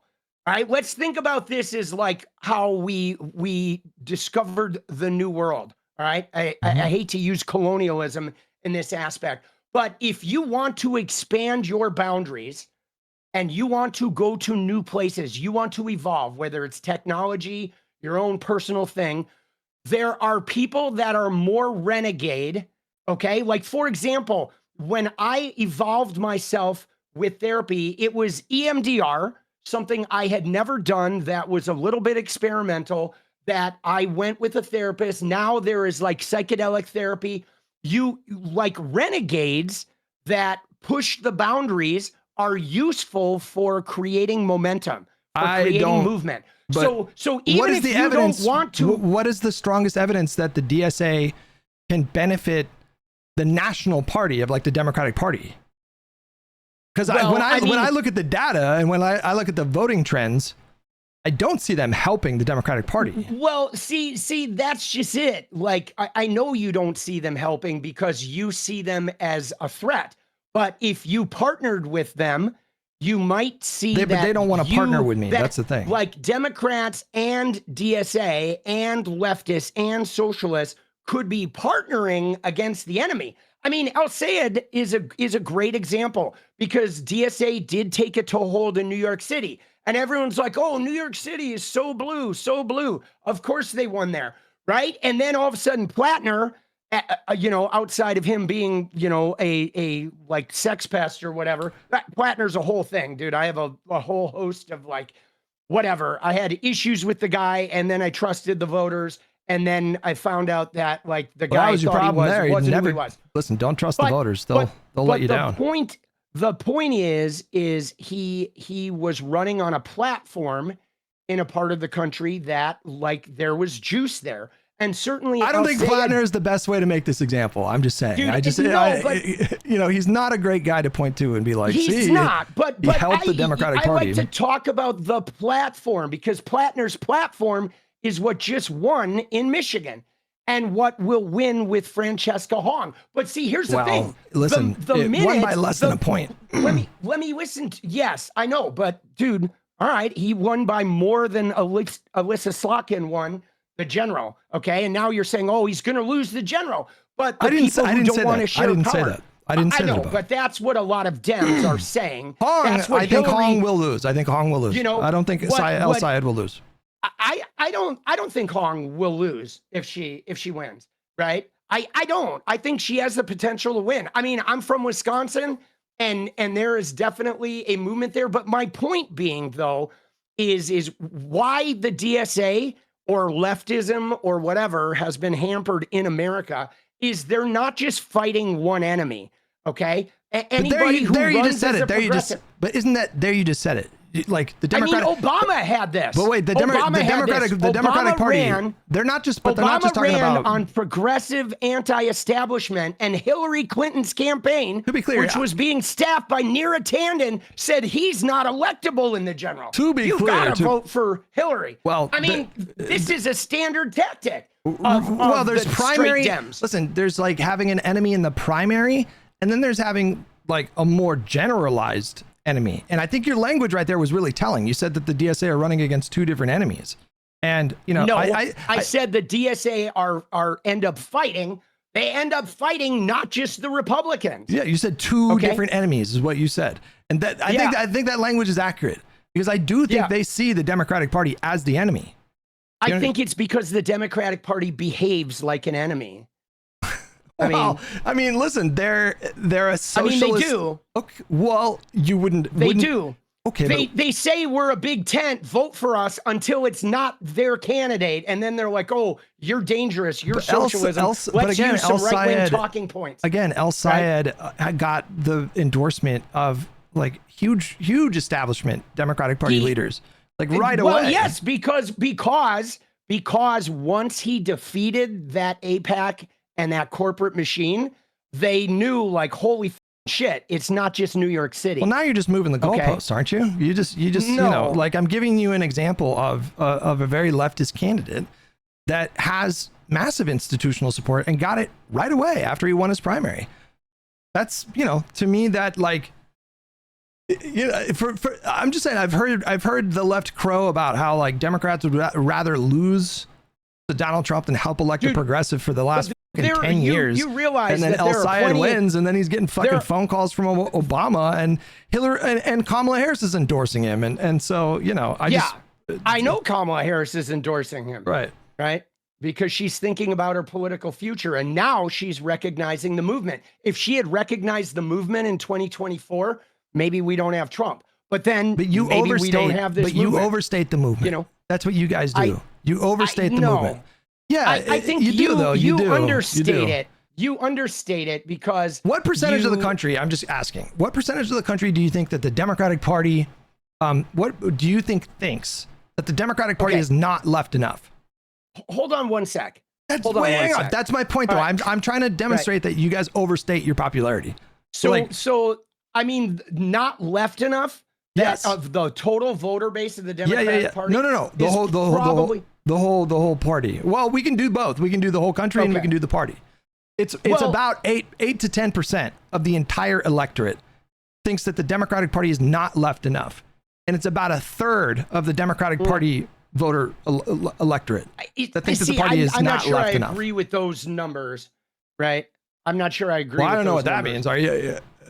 I mean, because you got a poll or you a seer? Multiple polls, reputable pollsters. Like, and I think it's telling that this surprises you. And I like, this is my point though, because like, I respectfully, and I've enjoyed this conversation. It's been respectful. I like that.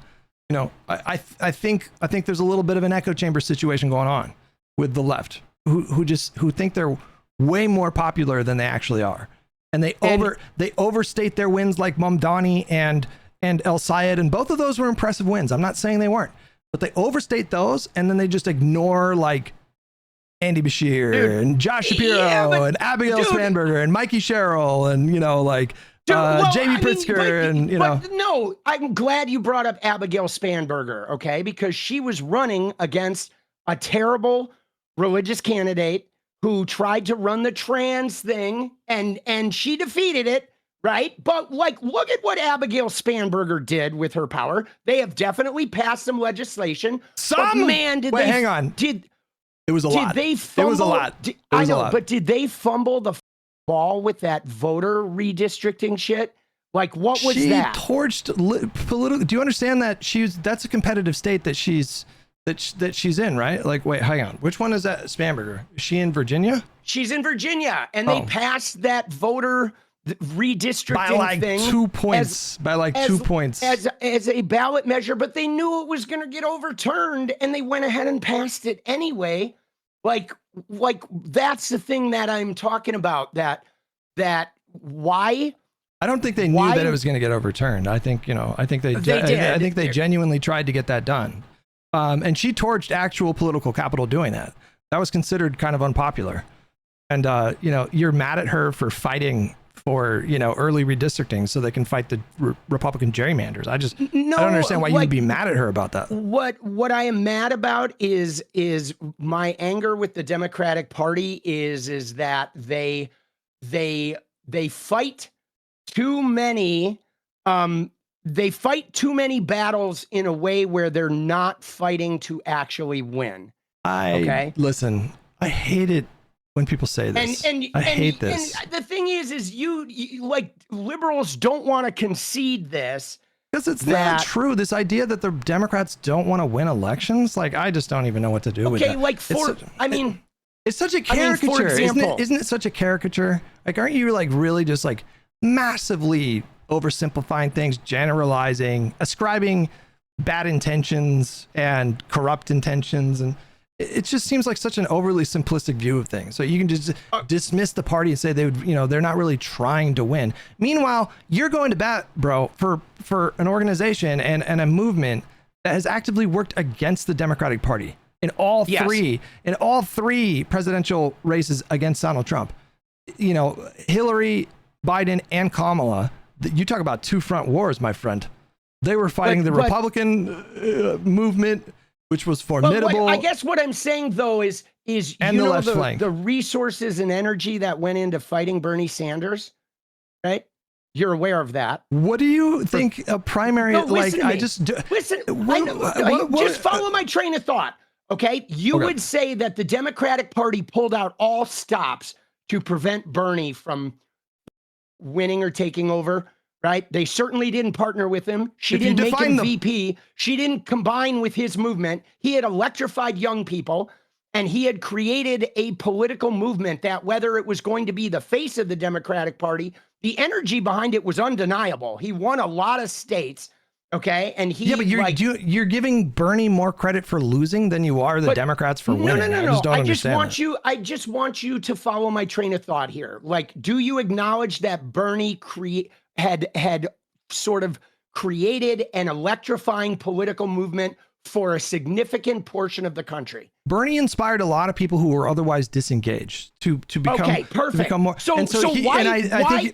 I think he deserves credit for that. But I know, but what I'm saying is in a smart world, in a Democratic Party that really wanted to win, she would have picked Bernie as her VP and not Tim Kaine. You don't see the logic. Nobody heard of Tim Kaine. You don't see the logic. Who was she even appealing to? Did no one in her party think, God damn, So you think she didn't want to win? You think Hillary Clinton didn't want to beat Donald Trump? I think she wanted to win. I think she assumed she had it in the bag because she assumed everybody was going to toe the party line and just vote blue no matter who. And after the primary, she didn't have to acknowledge the movement. She didn't have to acknowledge Bernie. What do you mean? She did. Okay? She absolutely did. You know what I'm saying? No, but she did though. If she makes Bernie the VP, Trump loses that election. Well, she made policy concessions, man. She did move to the left on a number of policies because of his. I'm saying, do you agree that if she had made Bernie the VP, that Dems win in 2016? What do you think? Listen, I have no idea how to evaluate that. I really don't. I don't share your. You know that's true. I have no idea. Maybe, I guess. But would you? Because the thing is my issue in 2016. I had a personal connection to that because like I said, I voted for Hillary, and I voted for Hillary in the primary. I loved Bernie. I loved his energy. I loved his policy. But I knew if he won the presidency, Congress, both houses, Dems and Republicans, would have fucked him. They would have Jimmy Cartered him to sort of like stave off socialism and all that shit. Now, the thing is, though, is what happened is after she picked Tim Kaine, after she picked this, like everyone was like, who?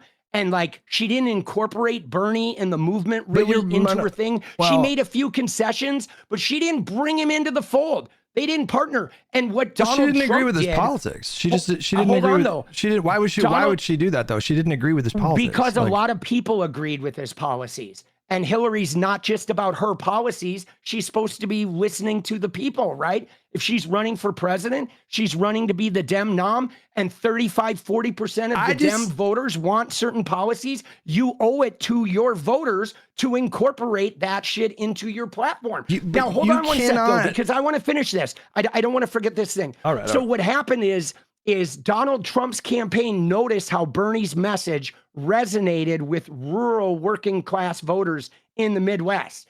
And right about September, late August, Donald Trump started running commercials in the Midwest, branding himself as a populist like Bernie, okay? And that's how he won those swing states, was he ran Bernie's campaign but to the people. And I even emailed Hillary's fucking campaign saying, you need to thwart this offer. You're going to lose. I started emailing her campaign in August, and she didn't. She didn't even visit Wisconsin, and there were a whole host of mistakes made. But I'm just saying, like, listen to the way that you describe Hillary's loss and Kamala's loss, and then contrast that with the way that you talk about Bernie's loss. Right. Right. Like all the accountability on the loss. Bernie's loss is pretty understandable in my eyes, because Bernie, we have a race chasm in the Democratic Party where socialism and social democracy, when spoken up, a lot of white people in our party, most of the white voters are like, whoa, that sounds good. But a lot of the black electorate did not trust. They don't trust socialism. They don't even trust Medicare for all. They believe that socialism is going to leave them behind. So the but isn't it Bernie's job, just like it's Hillary's job to convince voters and Kamala's, isn't it Bernie's job to make inroads with black voters? And isn't it absolutely okay? But they're doing a really bad job of that, and you don't seem to fault them for that. You don't put the same kind of accountability on them that you do on the Democratic Party. I am trying to solve that problem myself, and considering running myself. Right, that's a problem I'm looking for a solution to right now in my community, is trying to understand why, the like certain parts of the electorate don't trust advancements that would be good for all Americans, right? And I don't know if it's a messaging thing. I don't know if it's a racism thing, because obviously Bernie speaks to classism, but there are like in classism, the lower class, like race divides class as well in America because of the way our financial system is set up, right? Well, like if you are born, you give me all these structural explanations for leftist losses, electoral losses. But dude, I acknowledge though that Bernie lost that race, but all right, good. Hutch, you know what? Honestly, that stands you apart from 99% of the people that you're defending. The thing, in this though, that you're missing is like the Democratic Party is a big tent, which means like the primary winner does, if their opponent incorporates some shit that's like really important, we as a party need to address the will of the voters. Okay. And in 2016 in particular, that was a big problem that I had with my own party, was the fact that I was mad at Bernie too, though, because I thought Bernie should get involved in the DNC, and I thought Bernie should have like tried to take over the Democratic Party more than he did. And I was mad at my party for not incorporating. Well, I mean, he kind of rat fucked her a little bit when you think about it. And so he kind of rat fucked her, right? He kind of rat fucked her, right? Like he stayed in that race way longer. He did stay in long. He stayed in that race well past the point where he had any path, and his supporters didn't register with them that he had no path to victory. And you know, he said that he stayed in that race to pressure her to move her platform to the left, which she did on a number of issues. But you know, that was very valuable time that she could have spent campaigning against Donald Trump. And he held her up until, like, when did he drop out? June? Like that was like, I think that he probably regrets doing that. The thing is maybe, but Hillary ran that campaign because she had the poll numbers and she thought she had an easy path to victory. What she did not campaign in the swing states. Okay. Oh, you mean the general? You mean the general? In the general. Would you agree? Right? Would you agree that Hillary Clinton collapsed in the polls after James Comey made that announcement 2 weeks before the fucking election? I mean, certainly the Comey announcement. All right. I think she would have won. Had some issues. I think she would have won every fucking swing state if that didn't happen. And so I think a lot of the analysis of her failings as a candidate in 2016 just don't include that really pretty crucial importance. Again. That is absolutely a problem. But if she had been campaigning as hard as Donald Trump was, and if she had been out amongst the people and had been listening to the voters. But you just said she would have probably won if Comey had not done the letter thing, right? Like maybe. I don't know. We'd be having a totally different conversation now if that was the case, right? Like for me, I know though, if she had chosen Bernie as a VP, she would have absolutely smashed. Listen, and there would have been no maybe I don't know, but I know for a fact. Well, you know, your intuition is your intuition, but I mean, like, I just. Well, you think Comey's thing sank it for her? It did. It did though. She dropped like 7 or 8. I mean, I think if she had partnered with Bernie. I think if she had partnered with Bernie, independence in the Midwest would have. But you're putting all the onus. You're putting all the onus on liberals to be accommodating to DSA, who are just openly hostile towards the Democratic Party. And number one, you're totally ignoring the fact that, like, right now all the DSA candidates are getting largely like institutional support. And, you know, so like all the hemming and hawing and the crowing about how, like, you know, like the Democratic Party apparatus at the national level would not support leftist candidates. It's just ended up being completely wrong. Like all of these candidates are getting, you know, support from the party, and, you know, very few. They are now. Very few. They are now. Well, because they won they have a ground game of their own too. Right. They've been beating candidates with a lot more money. And so now the Democratic Party is like, whoa, our usual throw money at it and squash them is not working.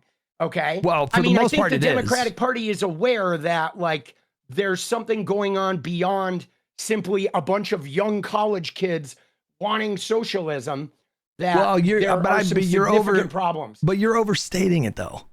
Like you know, it is true that there's a grassroots movement that is building right now, but, you know, just generally the DSA have flipped at any level of government like very few red seats, and they've never flipped a single red seat at the congressional level. And their numbers going into the next Congress are going to be the same as they were almost 10 years ago. And so, you know, they have struggled to find their footing and figure out a way to make their vision and their messaging appealing to voters that are outside of these like deep blue enclaves. And you know, you're saying, well, the reason why that happens is because, like, they don't get support from the party. It's like, well, like the candidates that I'm talking about are people that run themselves openly in opposition to the Democratic Party. So it's like, kind of makes sense that during the primaries, I mean, you know, Barack Obama ran in opposition to the Democratic Party, to the establishment. But he didn't run as a progressive, by the way. That. No, but he did not. You seem to forget that. He ran anti-establishment. Sure, yeah. He was taking on a political dynasty with Clinton, and yes, like, you know, in that way he was a bit of an outsider. But, you know, to be clear, he didn't run as a progressive. I don't know where you got that. Well, no, I know he like moderated on gay marriage and all that stuff. He said, you know, if you come to the United States as an immigrant, you should learn to speak English, and, you know, like he was pretty moderate. One of the things though is the Clinton dynasty lost after Obama That is significant. And Bernie lost to her. So like, I don't know. That seems like, right. So I know. And now though, the Bernie contingent in the Bernie policy is gaining traction. I mean, political change happens over 100 years, not over 2. Okay. Just on balance over the last 10 years, the DSA have just completely, like, nothing's materialized. You know, like they haven't actually built a movement. No, I think they're gaining steam. They're absolutely gaining steam. Right, but to them gaining steam is like 4 new members of Congress. I mean, that's no, for them gaining steam is the fact that mainstream media are talking about them every day and they're getting on the radar. Even if it's a negative, like being seen, you know, you've heard the old adage, there's no such thing as bad PR. Like the fact of the matter is, to be clear, most people didn't even know DSA existed. And now people are, even with Hasan, right now, every news show is talking about Hasan. A lot of liberals are going to go look at Hasan, and some people are going to be like, holy shit, this guy actually is kind of a force of nature. This guy has some really good shit about him. Is he perfect? No. Is he too aggressive? Does he say wild shit? Absolutely. But I mean, so do I. Anybody who wants to break through the wall is going to be a little bit messy. Okay. You don't break through the wall. We didn't get civil rights without like people breaking through the wall and some people being, you know, heavy handed. Okay. If we waited for the voting electorate to fucking support everything, like, you know, if you'll remember with the civil rights movement, the government had to send in the National Guard and they had to force the southern states to obey because people were fucking. That was the Democratic Party who did that, by the way, and we sacrificed a god tier coalition to do that. I mean, that was the right thing to do. But what I'm saying is you yourself know when looking at the civil rights movement that you do have to like play heavy-handed sometimes to make institutional change. I know that you look at politics as only like, what's going to win in this next election? How do we win this red seat?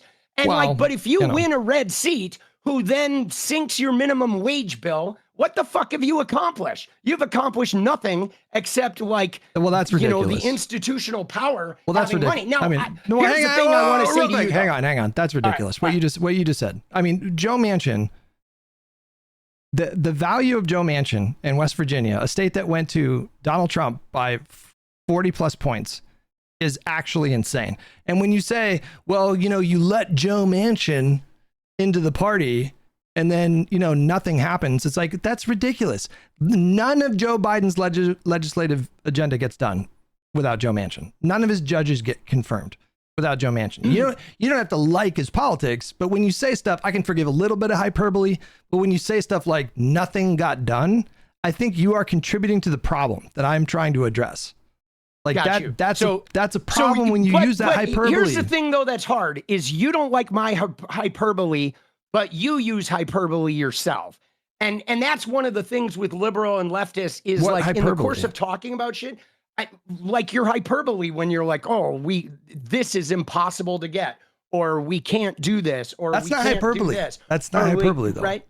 You know, I mean, my point about the Dem coalition is the same pressure that they apply going against insurgent candidates that they see. They could apply that same pressure to their elected officials and like pressure them to become part of the party coalition towards like achievable goals. Like the Dems could say, our 3 pillars are healthcare, nationalized healthcare, free education, and high minimum wage. And then no candidates who don't support that shit are going to be funded by the party. You're talking about the primaries, though. I mean, that's where you hash that out. And your preferred candidates have been making those pitches in primaries all across the country.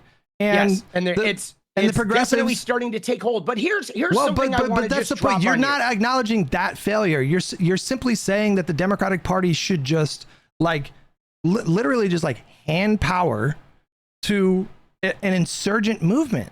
And that's why. But why would they? Here's the thing. Why would they do that? Why? And then you get resentful at the Democratic Party or people that have like more moderate sort of politics within the party Well, here's the hard it's thing, like you're though. resentful of the fact that they didn't just like hand it to progressives, but Well, it's the progressives' job to win those primaries, man.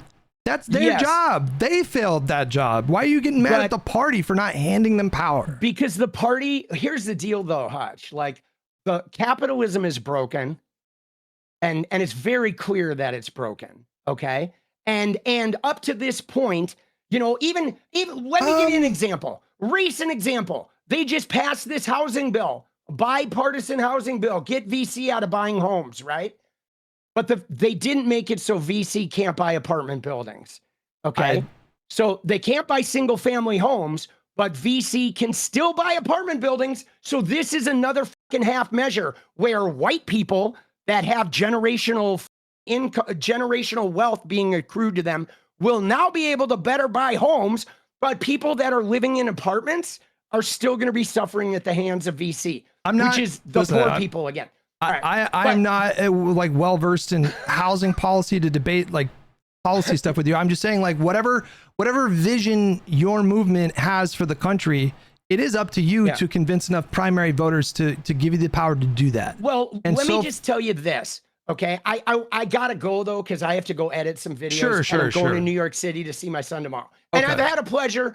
I know some of the people in chat, you may not like me. I saw some little snarky comments, but it's all good. I got thick skin. I read truly. I have truly. I very much. I do want to drop you on this. Okay, all right. On the fact that, like I said, the part of the Democratic Party apparatus MO has been to try to win elections and to try to hold institutional power and make their incremental change as so long as it is getting them wins. Okay. They moderate their policy based on what wins elections, which is why they did have some pro-life Democrats, etc. Right?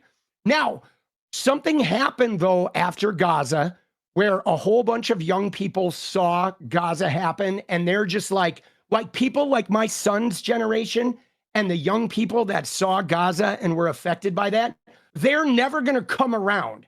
Okay. They are never, my son is 21 years old, and he is never going to. But that's just not true. But that's just not. But we know we have data. We have data on this though. Young people right now are overwhelmingly voting for Democratic Party. Like overwhelmingly right now. But again, listen to me. The DNC is low on funds. Okay, the Democratic Party, they had to take out loans, right? Because no one is like, for me, I've been a diehard Democrat since 1988. That was the first election I voted in. Okay. I will not give another dime to the DNC until there is like a power shift that includes recognizing progressives and leftism and like social democracy as part of the party.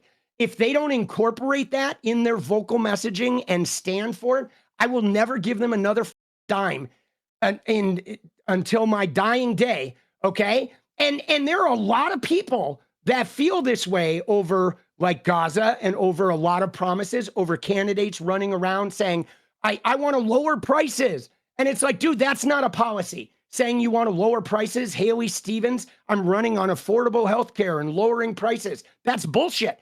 Those are platitudes, okay? You need to pick a path to healthcare that we're striving towards.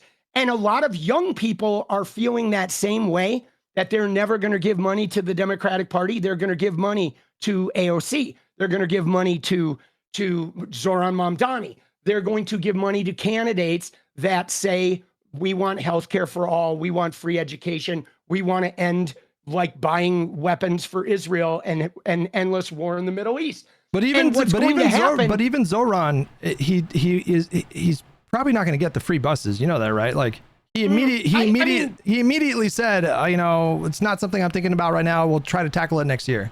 Are you going to fault? Are you going to fault him for not delivering on that? Right? Like, I mean, it depends on how much he does deliver. Right. But yes, I don't know. Let's see. I don't think you should. I don't think you should necessarily like hold it against someone like Mamdani for not being able to achieve every part of his platform. I don't think that's a fair way to evaluate politicians. The thing now, I want to address something because somebody in the chat said, what about weapons for Ukraine? And like guys, just so you know, if if a bunch of countries were trying to take over Israel, and countries were like literally trying to if countries were seizing Israel like a war, then maybe we could talk. Like Ukraine is having someone try to invade them, whereas Israel is a paid ally of the U.S. Why? Okay, the U.S. creates Israel. Wait. One of the reasons why they're an ally that we get foreign aid to is because they're surrounded by neighboring Arab states who did try to invade that country several times over the previous decades. Israel has been an oppressor and an aggressor in much of the region. That's what really is going on there. Well, I'm talking about that is very valuable land. There's a lot of oil there, and Israel is like our permanent military force. I mean, give me a fucking break. We fund their military so they continue to destabilize that region because it benefits us. Like, we pay for Israel to fight for us. And then when necessary, we go in and invade Iraq or liberate Kuwait or whatever, AKA send. We shouldn't have defended Kuwait. Oil execs over there. We shouldn't have defended Kuwait. I think we should stop funding the Israel military. No, but they were invaded by Iraq. I mean, what? Right. I think that the first Gulf War was pretty based, right? This is one of the very few times I think in recent history where I can say that was a good thing that we did to step in and prevent that from happening, right? I mean, I don't know. I don't know. Wow. I don't know. Listen, I appreciate you got to go soon. I do want to say, truly. That could be a whole other discussion. Truly, I want to tell you, I very much enjoyed this exchange. Obviously, we disagree on stuff. I'm used to really petty nonsense coming up in these debates. Somebody in your chat said, "Fuck this guy. First Gulf War was American pride." Well, guys, I want to go out on something. When I turned 21, we went to war in Iraq with Bush, right? And on my son's 21st birthday, we were going to war against Iran. And that is problematic. My son turned 21 this year, and we were going to war against Iran. And on my 21st birthday, we were going to war against Iraq. And there was another war in the Middle East in between that. I guarantee you 99% of my chat is not in favor of what we're doing in Iran right now. But I do want to close this out. I want to close this out by saying I appreciate you coming on and keeping it civil not doing insults and stuff like that. I would really like to have another conversation again down the line if you're open to something like that. Absolutely, dude. I'm not just serving you. Down. I'm not being insincere. I really did enjoy it. So I hope you have a fun trip in New York. And I did too. And I mean, for the time being, we're on the same team, so we're gonna have to contend with each other. All right, we are, dude. Somebody said stay away from Hasan. Dude, I like Hasan. Dude, I like him. Listen, I'm gonna get you. I'm gonna pull you back to the lib side. Just give me time. I will wear you down, and we'll get there. Good luck with that. All right. Thank you, guys. Bye bye. Thank you, Hutchies. All right, peace. Bye bye.